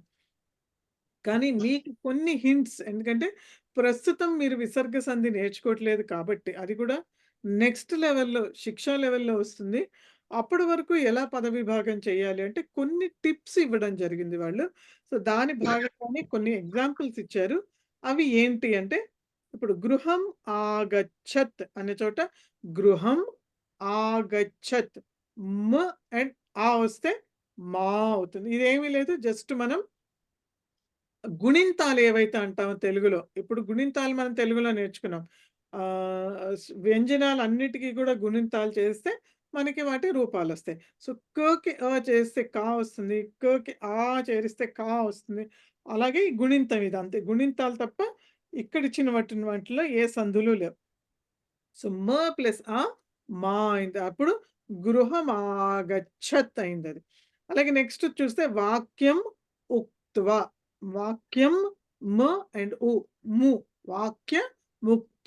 వాక్యముక్త్వా అయింది. అలాగే తద్ ఇతి. తద్ ప్లస్ ఇతి. ద అండ్ ఈ చేస్తే ఇక్కడ కూడా గుణింతం తప్ప ఏమీ లేదు. ది అయింది. తదితి అయింది. ఇక్కడ ఇవి ఎలా వీటిని కలపాలనేది. నెక్స్ట్ వచ్చేసి విసర్గ సంధిలో ఎలా. సో, విసర్గ సంధిలో మొదటిగా ఫస్ట్ ఇచ్చింది రేఫా. సో, సంస్కృతంలో ర అనేదైతే ఉందో అది ఎక్కడ మనం ఆ సింగిల్ లెటర్ పలకాలంటే రేఫా అని పలుకుతాం. దాన్ని మిగతావన్నీ కూడా అకారము, ఈకారము, ఉకారము, లేతే లకారము, లేతే కకారము అని ఇట్లా ఆ అక్షరం యొక్క దీని పక్కన కారహ అని చేరుస్తాం. కానీ ర ర సింగిల్ లెటర్ పలకాలి అంటే రేఫా అనాలి. రేఫా అని తప్ప వేరేగా రకారము అని మనం పలకూడదు. అది తప్పది. కాబట్టి రేఫా విసర్గ స్థానంలో రేఫా ఎప్పుడొస్తుందంటే ఇక్కడ ఎగ్జాంపుల్ ఇచ్చారు. సవితుహు ఇదం అని ఇచ్చారు. కాబట్టి సవితురిదం. ఇక్కడ జస్ట్ ఇలా చూస్తే అర్థమయ్యేది ఏమీ లేదు ఇక్కడ. కానీ విసర్గకి ముందర అంటే విసర్గ ఎక్కడుందో దానికి ముందర గనక ఉ అంటే ఆ తప్ప మిగతా ఏవి వచ్చినా సరే దాని అంటారు గుణింతాలు. అంటే ఈ, ఈ, ఉ, ఊరు ఇవన్నీ ఏమొచ్చినా సరే ఆ తర్వాత గనక ఏ స్వరాలైనా వస్తే గనక, అలాగే కొన్ని మృదు వ్యంజనాలు అంటారు. అవి వస్తే గనక ఆ విసర్గ స్థానంలో రేఫా వస్తుంది. కాబట్టి ఎక్కడైనా మీకు ర అనే అంటే మీరు విడి చేసి చదువుతున్నప్పుడు మీకు అర్థమైపోతుంది అక్కడ సంధి ఉన్నది అని. ఇప్పుడు సవితురిదం అన్నాం అనుకోండి, అప్పుడు అర్థమవుతుంది సవితుహు ఇదం అని. ఓకే. అలాగే విసర్గ రీప్లేస్డ్ బై సకార. విసర్గ స్థానంలో సకారం ఎప్పుడు వస్తుంది అంటే విసర్గ తర్వాత గనక, సో దీనికి కొన్ని కండిషన్స్ ఉన్నాయి. విసర్గ తర్వాత గనక స, ష, ష ఈ 3 షకారాలు వస్తే గనక ఏ సకారం వస్తే ఆ సకారమే ఆ విసర్గ స్థానంలో వస్తుంది. స వస్తే సనే వస్తుంది. ష వస్తే ష వస్తుంది. ష వస్తే ష. మొదటి ష వచ్చేసి షట్కోన్ అని మనం ఏదైతే రాస్తామో అంటే పాలాగా రాసి మధ్యలో గీత గీస్తామో ఆ ష ష ఆ ష వస్తే గనక ష అనే వస్తుంది. ష అంటే ఏదైతే ఇలా ర లాగా రాసి పక్కన గీత గీస్తామో ఆ ష వస్తే గనక ఆ ష అనే విసర్గ స్థానంలో వస్తుంది. ఇంకా కొన్ని కండిషన్స్ ఉన్నాయి. ప్రస్తుతానికి ఇవి చాలు మీకు. సో, ఈ విసర్గ స్థానంలో సకారం అలాగే వస్తుంది. ఇప్పుడు ఇక్కడ భవంతః సర్వే. భవంతస్ సర్వే పలకడం కూడా భవంతస్ సర్వే అనే పలకాలి. విడతీసినప్పుడు భవంతః సర్వే అని విడతీయచ్చు. సో, విసర్గ స్థానంలో సకారం వచ్చింది. అలాగే విసర్గ స్థానంలో ఓకారం వస్తుంది. అది ఎప్పుడు వస్తుందంటే రామః వందతే, రామో వందతే. సో, ఎక్కడైనా మీరు ఓకారం చూస్తే ఇప్పుడు ఇందాక చాలా చోట్ల చూసాం. రామో వందతే అంటే రామః వందతే. అలాగే ఇందాక ఎక్కడ చూసాం ఇక్కడ ఏకః ఏకః ఏకే ఏకో ఏకః వ్యాఘ్రతే ఏకో అన్నారు కదా. అలాగే ప్రియో భ్రాత చూసాము. అలాగే లక్ష్మణోను జగామ. సో, అక్కడ లక్ష్మణో తర్వాత ఇంకొక ఇలా ఎస్ లాగా ఒక చిహ్నం ఉంది. దాన్ని అవగ్రహ చిహ్నం అంటారు. అవగ్రహ చిహ్నం అంటే ఇందులో వస్తుంది ఇప్పుడు మీకు విసర్గ సంధిలో అంటే స్వర సంధుల్లోనే వస్తుంది పూర్వరూప సంధి అని. సో, ఆ పూర్వరూప సంధి జరిగినప్పుడు ఉంటుంది. ఆ స్థానంలో అక్కడ అవగ్రహ చిహ్నం వస్తుంది. ఆ సంధి జరిగినప్పుడు మాత్రం పలకూడదు. లేకుండా పలకాలి. లక్ష్మణోను జగామ అని. యాక్చువల్‌గా అది లక్ష్మణః అను జగామ. సో, ఇది ఒక సంధి ఇది. సో, రామో వందతే అన్నది. ఇంకో చోట నాలుగోది విసర్గః డిసపియరింగ్ అంటే లోపం జరగడం. విసర్గ లోపం జరుగుతుంది కొన్ని కొన్ని సందర్భాలు. సో దేవాహ ఇతి అని. సో దేవా ఇతి. సో నార్మల్గా మీరు ఎక్కడైనా కనుక ఇలా చూస్తే దేవా ఇతి అని. సో మీకు ఇక్కడ అర్థం అవ్వాల్సింది ఏంటి అంటే దేవా ఇతి అంటే దేవా అన్నటువంటి పదము మనకి సంస్కృతంలో ఎక్కడ దొరకదు. ఎందుకంటే దేవః అన్నది పుల్లింగ పదము. దాని యొక్క బహువచన రూపం ఏదైతే ఉందో అది దేవాహనే అవ్వాలి. కాబట్టి ఇలా వచ్చిన చోట ఎప్పుడైనా మీరు అర్థం చేసుకోవాల్సింది, ఎందుకంటే ఇప్పుడు విసర్గ సంధి నేను మీకు పూర్తిగా ఎక్స్ప్లెయిన్ చేయలేను. అది వచ్చినప్పుడే చెప్పగలను. కాబట్టి ఇలా వచ్చినప్పుడు ఏంటంటే మీరు ఆ పదం ఏమిటి అన్నది అక్కడ సందర్భాన్ని బట్టి కూడా కొంచెం అర్థం చేసుకుని దేవాహ ఇతి, దేవా అన్న పదం లేదు కాబట్టి అది దేవాహ అయి ఉంటుంది. కాబట్టి దేవా ఇతి విసర్గ లోపం. సో ఇందాక చాలా శ్లోకాల్లో స అని వచ్చింది. సో ఎక్కడ లాస్ట్ శ్లోకంలో స జగామ అని వచ్చింది కదా. ఒక్క నిమిషం. అనుజగామ వచ్చిందండి, సాజగామ రాలేదు. సో లాస్ట్ చాప్టర్ లో స జగామ వనం వీర అని వచ్చింది కదా. సో స జగామ అక్కడ వచ్చేసి సహ సా అన్నది ఏమీ లేదు కదా సంస్కృతంలో. ఇంతవరకు మీరు అట్లీస్ట్ మీకు ముందర ఉండొచ్చేమో అన్న భ్రమ ఉండొచ్చు. కానీ ఇంతవరకు మీరు చదువుకున్న దాంట్లో స అన్న పదం ఎక్కడా లేదు, సహ తప్ప, అయితే సా తప్ప. సో సా దగ్గర విసర్గ లేదు కాబట్టి విసర్గ లోపం జరిగే అవకాశం లేదు. సో సహ జగామ కాబట్టి స జగామ అయింది. ఎందుకంటే అక్కడ విసర్గ యొక్క లోపం జరిగింది కాబట్టి అక్కడ స జగామ అయింది. సో ఇట్లా కొన్ని ఇండికేటర్స్ ని పట్టుకుని అది ఎక్కడ పదఛేదం ఎలా చేయాలి అన్నది తెలుసుకోవాలి. అలాగే నేను క్లాస్లో చెప్తున్నాను కాబట్టి మీరు అక్కడ రాసుకోవచ్చు. ఓకే, పెన్సిల్తోనో దేనితోనో రాసుకుంటే కనుక మీరు నెక్స్ట్ టైం చదివినప్పుడు మీకు అది క్లియర్గా గుర్తుంటుంది. అలాగే కింద ఇచ్చారు కొన్ని ఏ సంధులు కింద అవుతాయి అన్నది. సో తస్య అయం. సో ఈ సంధి మీరు చదువుకున్నారు కదా, సవర్ణ దీర్ఘ సంధి. సో తస్యలో పూర్వపదం యొక్క అంతంలో అ ఉంది, అలాగే ఉత్తర పదం యొక్క మొదట్లో అ ఉంది కాబట్టి అ ప్లస్ ఆ అయింది కాబట్టి తస్యాయం అయింది. సో ఇది చూడంగానే మీకు అక్కడ ఆ దగ్గర సంధి ఉంది, సవర్ణ దీర్ఘ సంధి అని అర్థం అవ్వాలి. ఓకే, నెక్స్ట్ తస్య ఇదం అ ప్లస్ ఈ ఏమైంది, ఏ అయింది కాబట్టి ఇది గుణ సంధి.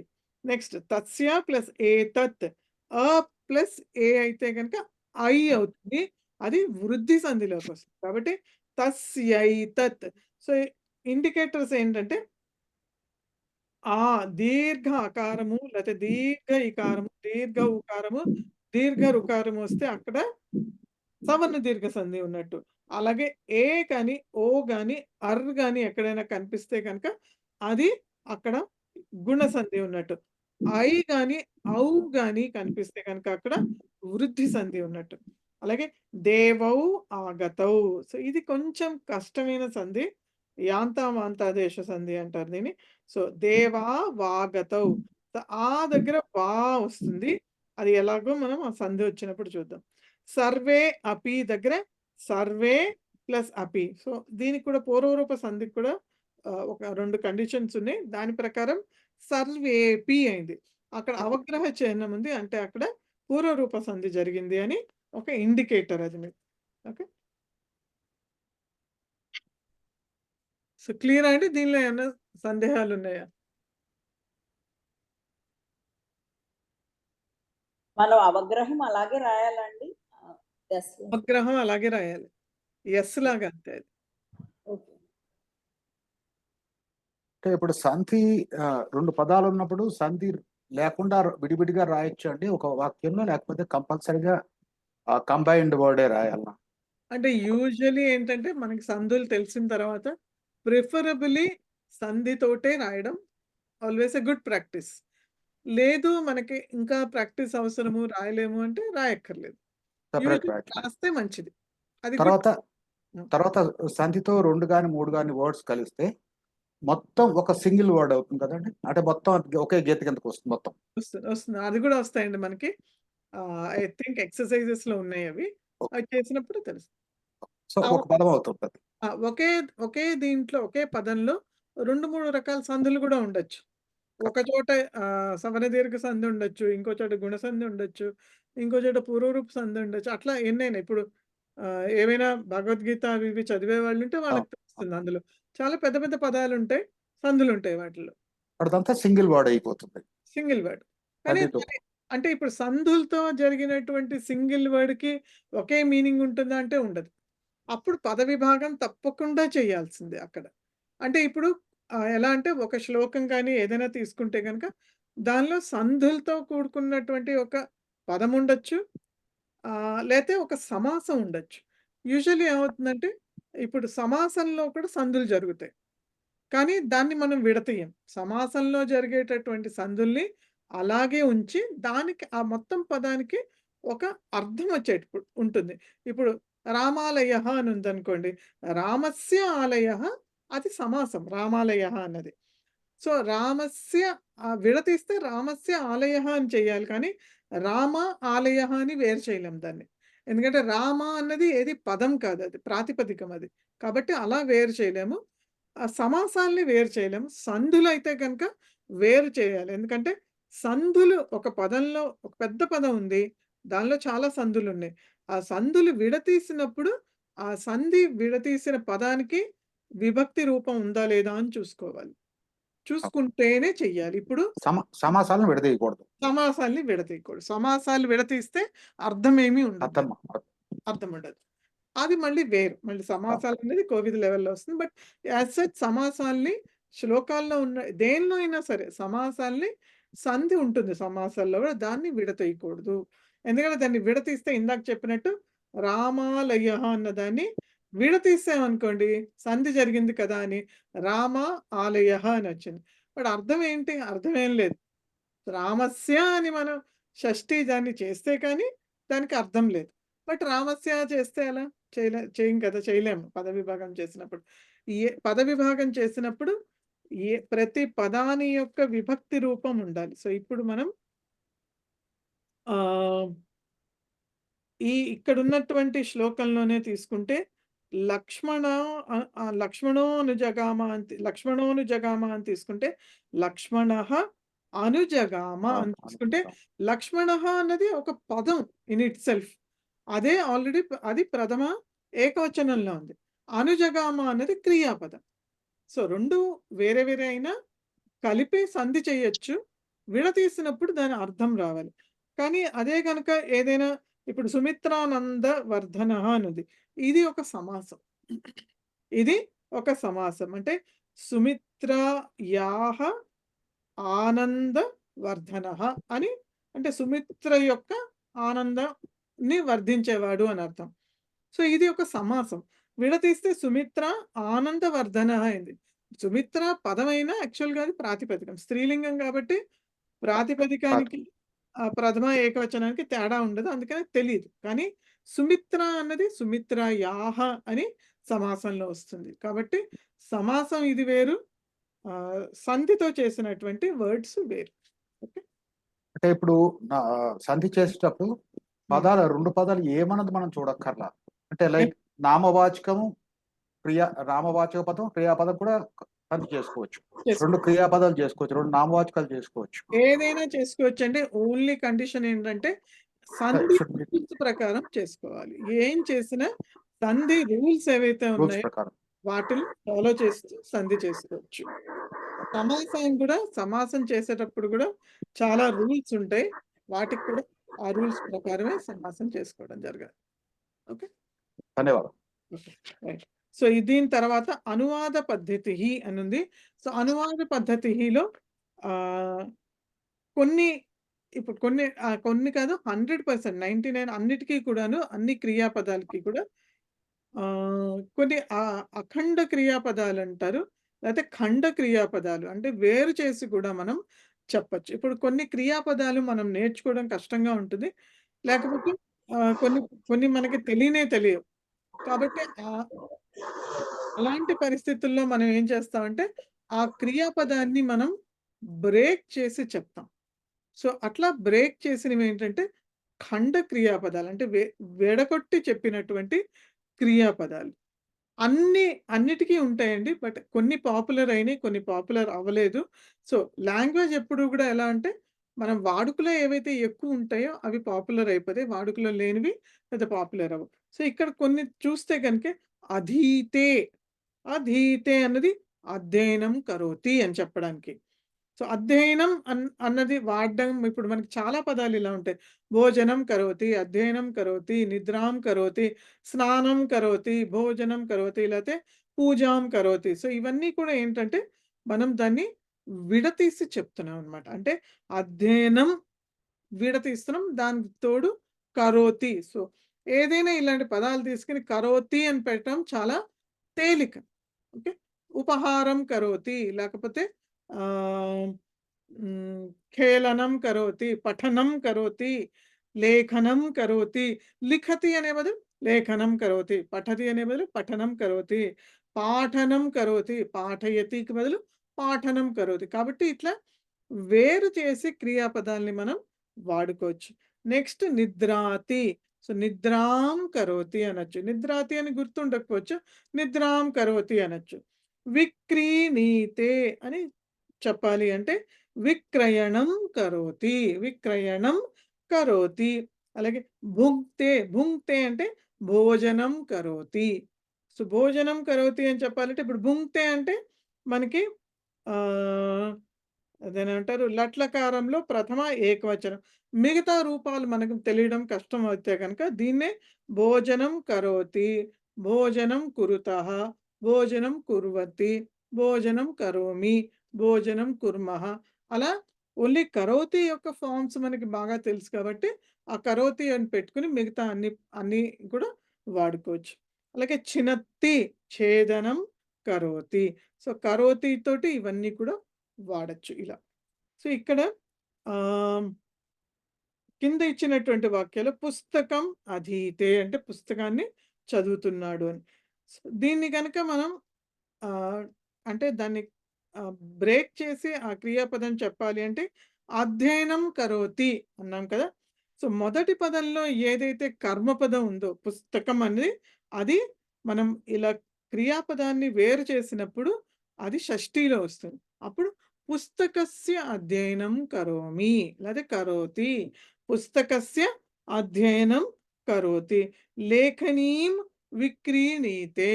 సో, లేఖనీని అంటే పెన్నుని అమ్ముతున్నాడు అని. సో, లేఖన్యాహ. సో, లేఖనీ, లేఖన్య షష్ఠి రావాలి.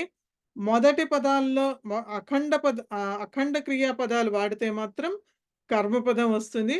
అదే గనక దాన్ని బ్రేక్ చేసి ఖండ క్రియాపదాలు వాడితే గనక అప్పుడు కర్మపదం ఏదైతే ఉందో అది షష్ఠీలో వస్తుంది. కాబట్టి లేఖన్యాహ విక్రయణం కరోతి.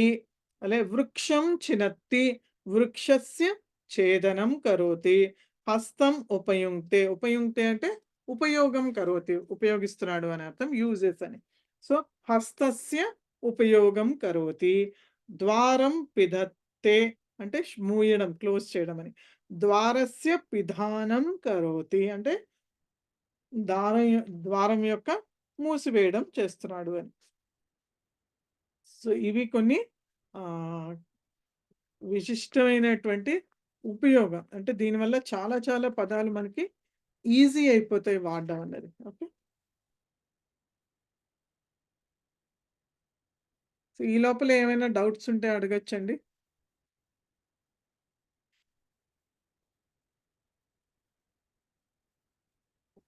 మహోదయ విభేతి, చెప్పండి. విభేతి అన్న పదము ఏదండి? విభేతి,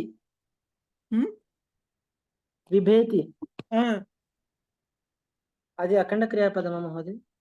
అవునండి. ఓకే.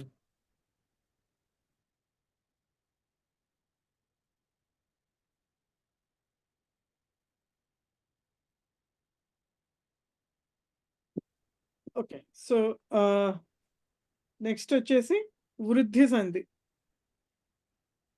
సో, ఇంతవరకు మనం సవర్ణ దీర్ఘ సంధి చూసాము.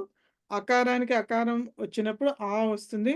ఇకారానికి ఇకారం వచ్చినప్పుడు ఈ వస్తుంది, ఉకారానికి ఉకారం వచ్చినప్పుడు ఊ వస్తుంది, రికారానికి రుకారం వచ్చినప్పుడు రు వస్తుంది. తర్వాత మనం గుణసంధి చూసాం. గుణసంధిలో పూర్వ పదంలోని చివరి అక్షరము అ, ఆ అనే ఉంటాయి. కానీ ఉత్తర పదంలోని మొదటి అక్షరం మారుతూ ఉంటుంది. ఈ వస్తుంది. సో, ఈ వచ్చినప్పుడు ఏ అవుతుంది. అలాగే ఊ వచ్చినప్పుడు ఓ అవుతుంది. రు వచ్చినప్పుడు ఆర్ అవుతుంది. సో, అది చూసాం. సో, ఇక్కడ వృద్ధి సంధిలో ఏమవుతుంది అంటే మనం ఉత్తర పదంలో ఏం చూసాం? ఈ, ఉ, రు, రు చూసాం. కాబట్టి మిగిలిపోయినవి ఏంటి? ఏ, ఐ, ఓ, ఔ. కాబట్టి ఇక్కడ కూడా పూర్వ పదంలో వచ్చేసి మనకి అ, ఆ అనే ఉంటాయి. ఆ తర్వాత మాత్రం ఉత్తర పదంలో మాత్రం మొదటి అక్షరం వచ్చేసి ఏ, ఐ అవుతుంది. అలా అయినప్పుడు ఆ రెండిటి స్థానంలోనూ ఐ వస్తుంది. సో, ఏకం అని తీసుకుంటే ఏకైకం, ఏకైకం. సో, ఈ క అండ్ ఏకి కలో అకారానికి అలాగే ఏకారం ఈ రెండిటి స్థానంలో ఐ వచ్చింది. ఏకైకం. అలాగే రాజా ఐశ్వర్యం. సో, రాజాలో ఆ అలాగే ఐశ్వర్యంలో ఐ ఈ రెండు స్థానంలో ఐ వచ్చింది. రాజైశ్వర్యం. ఓకే. అలాగే నెక్స్ట్ రూల్ ఉత్తర పదంలోని మొదటి అక్షరం ఓ ఔ అయితే ఆ రెండిటి స్థానంలోనూ ఔ అని వస్తుంది. దివ్య ప్లస్ ఔషధం ప్లస్ ఔ అయింది. సో, దివ్యౌషధం. అలాగే వన ప్లస్ ఓషధి వనౌషధి, వన ప్లస్ ఓషధి వనౌషధి. ఇక్కడ వనాలో అకారము, ఓషధిలో ఓ అన్నది కలిపితే కనుక ఔ అయింది. సో, వనౌషధి అయింది. సో, ఈ రెండు కండిషన్స్ దీనికి వృద్ధి సంధిలో.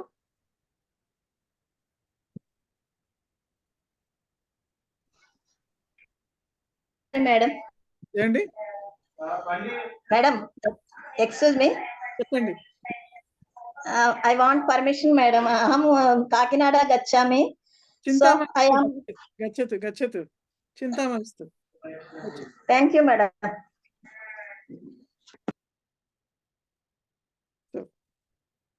कोऽपि सन्देहः अस्ति वा? Any doubts? Okay. It seems very easy. ఇవన్నీ తెలుగులో నేర్చుకున్నాం. నేర్చుకున్నామేనండి. నేర్చుకుంటే తెలుగులో సంస్కృత సంధిలోనే ఒక చాప్టర్ ఉంటుంది. అందులో సవర్ణ దేశాది తర్వాత గుణశాంతి వస్తాయి. సో, వేరుగా ఉంటాయండి తెలుగులో? ఉండవు మేడం, ఉండవు సేమ్ ఉంటాయి. అంటే ఇంకా ఎక్స్ట్రా కానీ ఏమైనా ఉండడం అట్లా ఏం లేదుగా? లేదు మేడం, క్లియర్ గా సంస్కృత సంధిలోని ఇస్తారు కాబట్టి. వాటి పేరే సంస్కృత సంధులు. తర్వాత తెలుగు సంధులు వేరే ఉంటాయి. ఉకార సంధి, ఉకార సంధి, చాలా ఉన్నాయి. ఏంటవి తెలుగు అంటే? అకార సంధి, ఉకార సంధి అలా గుర్తులేవండి, కానీ ఇదే ఉకార అకారాలు అంటూ సంధులు ఉన్నాయి. డిఫరెంట్. యణాదేశ సంధి అట్లా. యణాదేశాన్ని మళ్ళీ సంస్కృతమే. యణ అంటే యణ దీంట్లోనే వస్తుంది. ఆమ్రేడిత సంధి, విరుక్త టకార సంధి అని.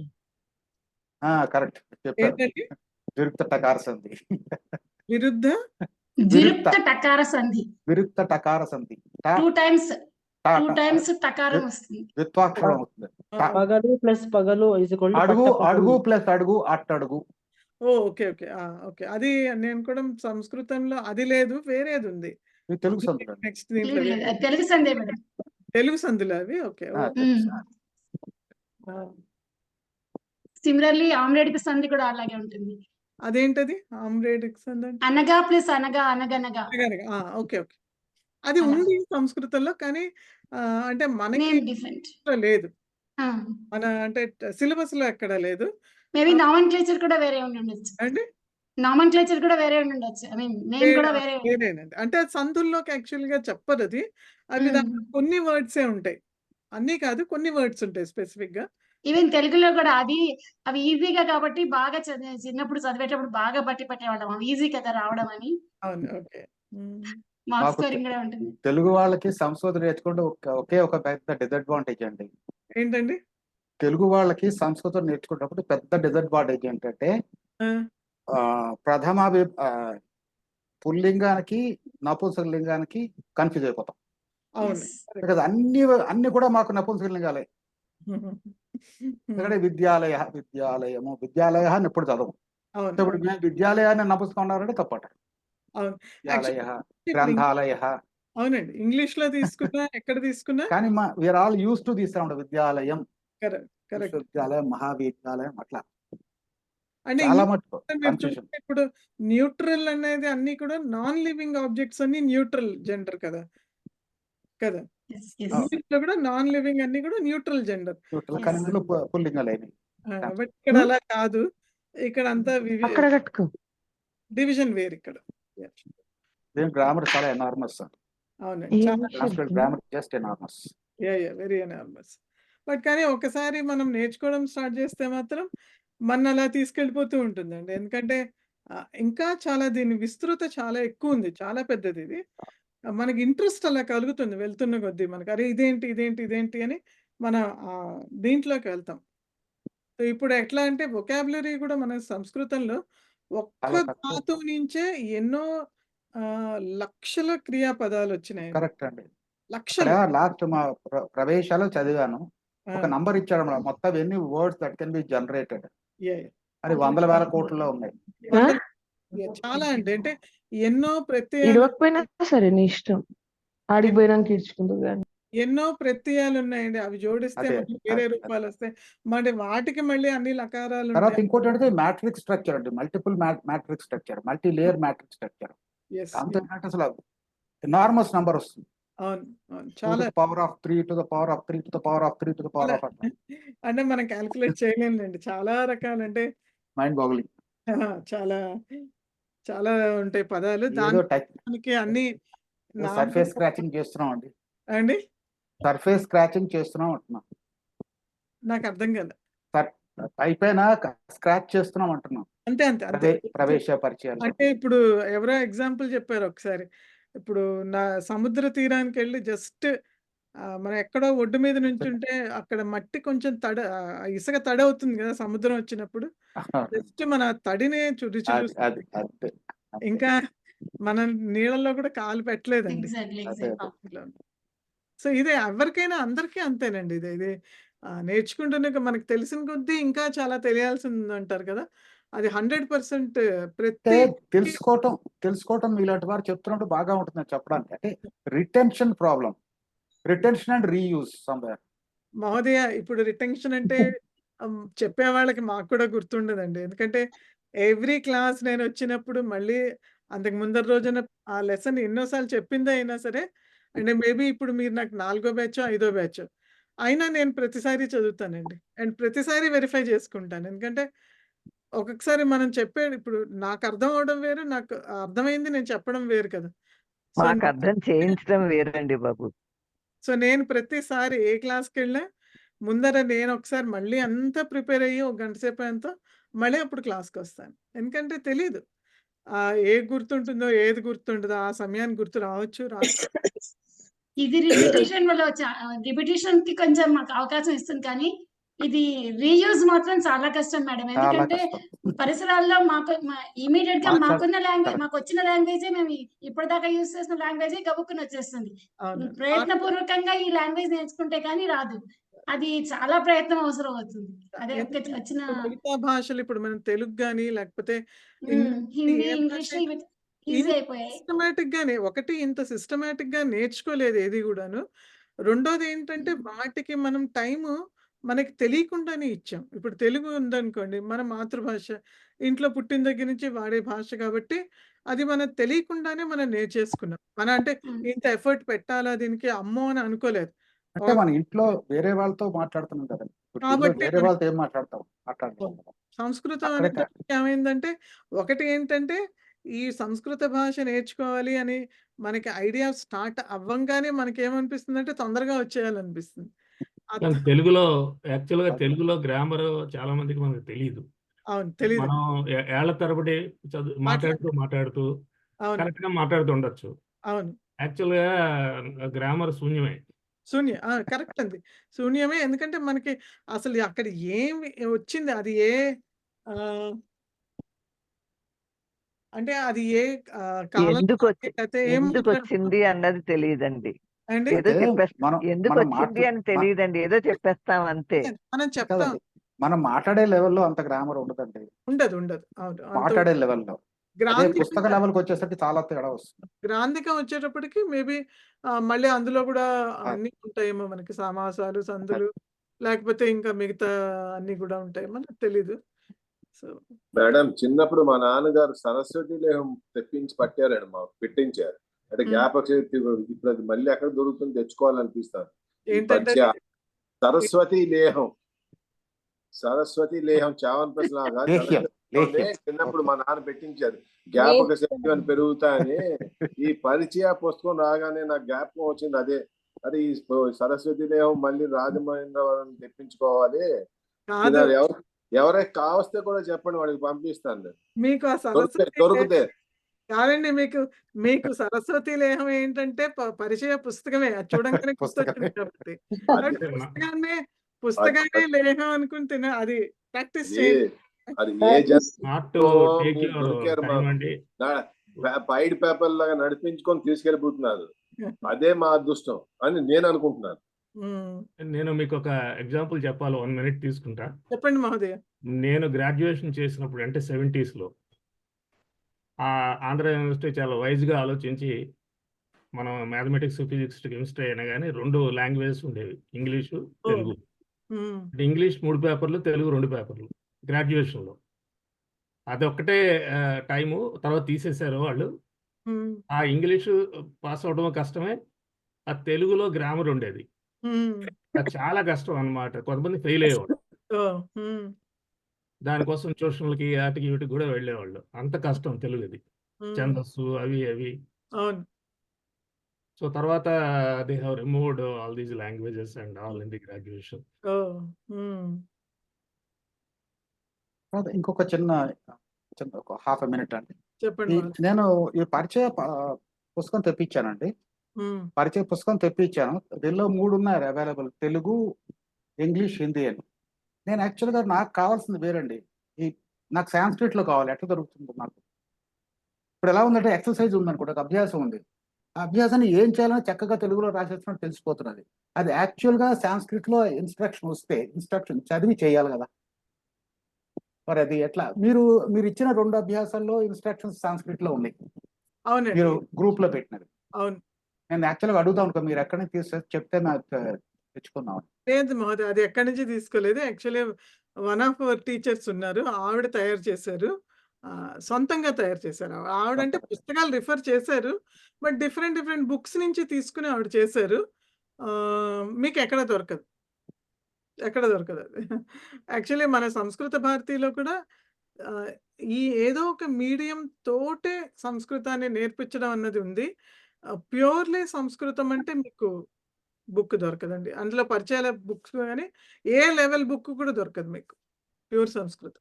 ఎందుకంటే ఎలా ఎక్స్‌ప్లెయిన్ చేస్తారు? ఇప్పుడు ఏదైనా ఎక్స్‌ప్లెయిన్ చేయాలనుకోండి మీకు, ఎలా చెప్తారు? అది చెప్పాలి కదా! అది అర్థం అవ్వాలి కదా! అందుకనే వాళ్ళు మీడియం పెట్టారు. అందుకే సంభాషణ వర్గాలు అవి పెట్టండి. సంస్కృతంలోనే మాట్లాడుతూ సంస్కృతం అలవాటు చేస్తున్నారు. ఎంతో కొంత సంస్కృతంలోనే మీరు అలా మాట్లాడుతూ ఉండగా కొంత అర్థమవుతుందని చెప్తున్నారనమాట అండి మీరు. తెలుగులో మాట్లాడొద్దు అసలు. ఎంత తప్పొచ్చినా సంస్కృతంలోనే మాట్లాడండి అంటున్నారు. సో, మహోదయ ప్రసాదరావు గారు మీరు ఒక పని చేయొచ్చండి. మీకు గనక ఒకవేళ అన్నీ సంస్కృతంలోనే రాయాలి అని గనక పట్టుదలగా ఉంటే గనక, మీరేం చేస్తారంటే ఇప్పుడు మనకి ఆల్రెడీ ప్రతి పదానికి అర్థం ఇచ్చారు కాబట్టి, ఒకవేళ ఇంగ్లీష్‌లో ఇచ్చుంటే దాని పర్యాయ పదం ఏంటి సంస్కృతంలో? అంటే అక్కడ శ్లోకంలో ఇచ్చిన పదం కాకుండా ఇంకోటి ఏదైనా పదం ఉందా అని సెర్చ్ చేసుకొని, మీరు నోట్ చేసుకొని అప్పుడు అన్వయం రాసుకొని మీరు రాసుకోవచ్చండి. మీరు సంస్కృతంలోనే రాయాలి అనుకుంటే గనక. మహోదయ మీరు మ్యూట్‌లో ఉన్నారు. ప్రసాదరావు సారీ నేనేం మాట్లాడాను మీరు వినలా. వినలేదు. అవును.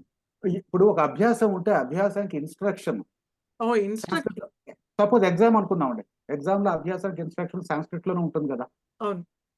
సో అది చదివి అర్థం చేసుకొని రాయాలి కదా, లేకపోతే తెలిసి కూడా ప్రాబబ్లీ రాయలేకపోవచ్చు మనం. అవును, కరెక్ట్. సో అందుకోసం అడుగుతున్నా. అంటే ఇంకోటి ఏంటంటే సంస్కృతంలో ఉంటే ఆబ్వియస్లీ మనకి ఇంకా పెరిగిపోతుంది, సాంస్క్రిట్ నేర్చుకోవడం ఈజీ అయిపోతుంది. అవును. తెలుగులో చదువుకుని మళ్ళీ కన్వర్ట్ చేసుకుంటే అసలు వన్ ఆఫ్ ది రీజన్స్ అండి సాంస్క్రిట్ లో ఫ్లూయెన్సీ రాకపోవడం కారణం ఏంటంటే తెలుగులో చదువుకుని సాంస్క్రిట్ లో అనువాదం చేసుకుని మాట్లాడటం. అవును, కరెక్ట్. కరెక్ట్ అండి. నేను అడిగాను ఆయన్ని, ఉమ్. అన్ని 3 వర్షన్స్ ఉన్నాయంటే హిందీలో ఉంది కానీ అది హిందీ లాంగ్వేజ్ లో ఉంటుంది అన్నారు. అవును, హిందీ లాంగ్వేజ్. లిపి మట్టుకు అంతే ఉంటుంది కానీ బట్ హిందీలో చదువుకున్నట్టుగా తెలుగులో చదువుకున్నట్టుగా అది హిందీలో చదువుకుంటాను. హిందీలో చదువు. అవును. నేను స్పెసిఫిక్ గా చెప్పాను నా రిక్వైర్మెంట్ ఇది అని. ఉమ్. ఒక లేదు కథల లేదు. ఒక సాంస్క్రిట్ కథల పుస్తకం తీసుకున్నాం అనుకోండి, చక్కగా అంతా సాంస్క్రిట్ ఉంటుంది, ఇంకేం ఉండదు. అవును, అలా ఉండాలి, అలా ఉంటే బ్రహ్మాండంగా ఉంటుంది. తెలియదు మహోదయ ఎందుకు ఇలా డిజైన్ చేశారు అంటే ఇది ఇప్పటిది కాదు కదా. మళ్ళా వీళ్ళే భాషా ప్రవేశ ద్వితీయ భాగం అని ఉందండి, సేమ్ సంస్కృత భారతి, అది నేను చెప్పిన విధానంగా ఉంది అది పూర్తి సంస్కృతం. సాంస్క్రిట్ లో, పూర్తి అవును. సంస్కృత్, ఎక్కడ భాష వేరే భాష లేదు. భాషా పాకః అంటున్నారా మీరు? ప్రవేశ ప్రవేశ. భాషా ద్వితీయ విభాగ ఓకే. కనిపిస్తుంది చూడండి. ఓకే, నాకు కనిపించట్లేదు. భాషా ప్రవేశ. ఓకే, తెలీదు. భాషా ప్రవేశ ద్వితీయ భాగ, ద్వితీయ. ఓకే. మళ్ళీ ప్రథమ భాగ బాగోలేదు. సేమ్ సిలబస్ అండి? కాదండి, అది కొంచెం తక్కువ, ఓ, తక్కువ. అక్కడక్కడ కలుస్తాయి. ఓకే. ఫర్ ఎగ్జాంపుల్ చూడండి, ఏతాని ఉదాహరణ వాక్యాన్ని పరిశీలయత లిఖత యత్ అత్ర సందేహ అస్తి ఉతన అలా ఇన్స్ట్రక్షన్స్ ఉన్నప్పుడు ఎట్లా ఉంటుందంటే మీకు యూ ఫాలో. ఇప్పుడు ఎగ్జామ్ లో అలాంటి క్వశ్చన్ వచ్చేసరికి ఫస్ట్ టైం చెప్పేవాడు ఉండడు కదా కన్వర్ట్ చేసి మనకు తెలుగులో. కరెక్ట్. ఓకే అమ్మా, సారీ. పర్వాలేదు. మీరు అంటే మీరు అన్నది ఇప్పుడు అర్థమైంది నాకు. నేను అనుకున్నాను మీరు యాక్చువల్లీ మీరే నాకు మెసేజ్ పెట్టినట్టున్నారు, సంస్కృతంలో ఉందా బుక్ నేను మిమ్మల్ని కూడా అడిగాను, అంటే లేదన్నారు మీరు. లేదు. అంటే నాకు మీ కన్సర్న్ అర్థం కాలేదు, ఇప్పుడు అర్థమైంది. సో ఇన్స్ట్రక్షన్స్ అభ్యాసంలో లేవని అంటున్నారు మీరు. అవునండి, ఇన్స్ట్రక్షన్స్ కాదు అసలు, యాక్చువల్ గా మొత్తం సాంస్క్రిట్ లో ఉంటే బాగానే ఉంటుంది. ఒక ఇన్స్ట్రక్షన్స్ కాదు, మొత్తం సామాన్య కొంచెం సింపుల్ వర్డ్స్ లో ఉంటే, సింపుల్ లాంగ్వేజ్ లో ఉంటే. సో నెక్స్ట్ క్లాస్ కి అందరూ దయచేసి అభ్యాసాలు చేసిరండి, చేస్తే అప్పుడు డిస్కస్ చేద్దాం ఏమైనా డౌట్స్ ఉన్నాయి. ఇంతవరకు 3 లెసన్స్ అయినా ఎవరికి ఏమీ డౌట్ లేదా అండి అభ్యాసాలు? కాదు, 3 లెసన్స్ కి మీరు ఇచ్చారు కదండి, మాకు ఉత్తరాన్ని పంపలేదండి. రెండో లెసన్ పంపించినట్టు, థర్డ్ లెసన్ కాదు, మూడో లెసన్ కి క్వశ్చన్స్ ఇచ్చారు కదండి, మేము రాసాం. కానీ మరి మీరు మాకు ఉత్తరాన్ని పంపిస్తే కరెక్టో రాంగో తెలుస్తాయండి. పంపిస్తాను. ఓకే. సో అంటే చేస్తే మీకు అర్థమవుతుంది. చేసేసామండి, కానీ మరి మాకు తప్పు. నేను పెడతాను, ఇవాళ పెడతాను. ఓకే, పెట్టండి అమ్మా, మీకు అడుగుదాం అనుకున్నానండి, క్లాస్ మొదలవగానే మర్చిపోయానండి మళ్ళా. నేను పెడతాను, నేను చూసుకుంటాను, చూసి పెడతాను. అలాగే. థర్డ్ లెసన్ యొక్క ఆన్సర్స్, మూడో లెసన్ కండి. ఓకే, పెడతాను. అదే అన్ని 40 క్వశ్చన్స్ ఇచ్చారు, ఒక దాంట్లో 15 క్వశ్చన్స్ ఇచ్చారండి ఏకంగా. అవును, అన్ని చేసామండి, తప్పులో తడకలో తెలియదు. నేను పెడతాను, ఆన్సర్స్ చెక్ చేసుకోండి. అలాగే, నెక్స్ట్ డౌట్ వచ్చినాయి మేము నోట్ చేసుకుని మీకు నెక్స్ట్ క్లాస్ లో అడుగుతామండి, లేకపోతే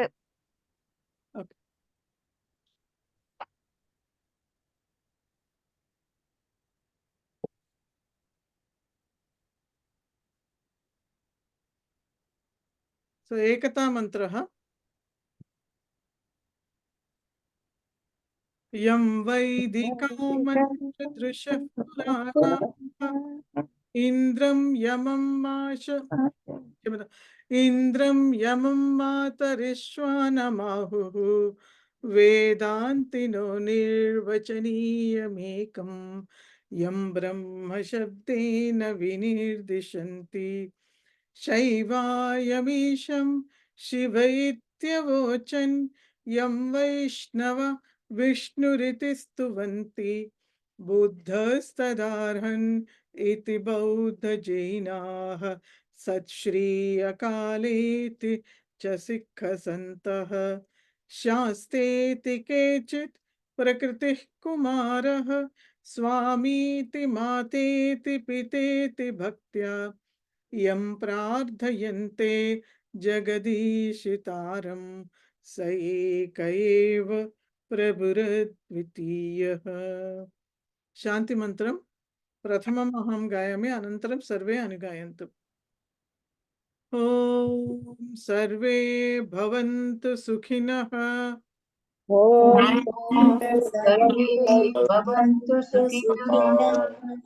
సర్వే సంతు నిరామయాః.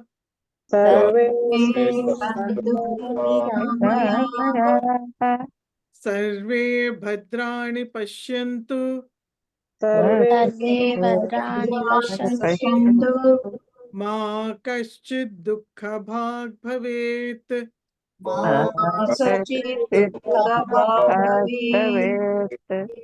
ఓం శాంతి శాంతి శాంతి. ఓం శాంతి శాంతి శాంతి. హరి ధన్యవాదాలు నిర్మలా. ధన్యవాదాలు మహోదయ. జై శ్రీరామ. ధన్యవాదాలు.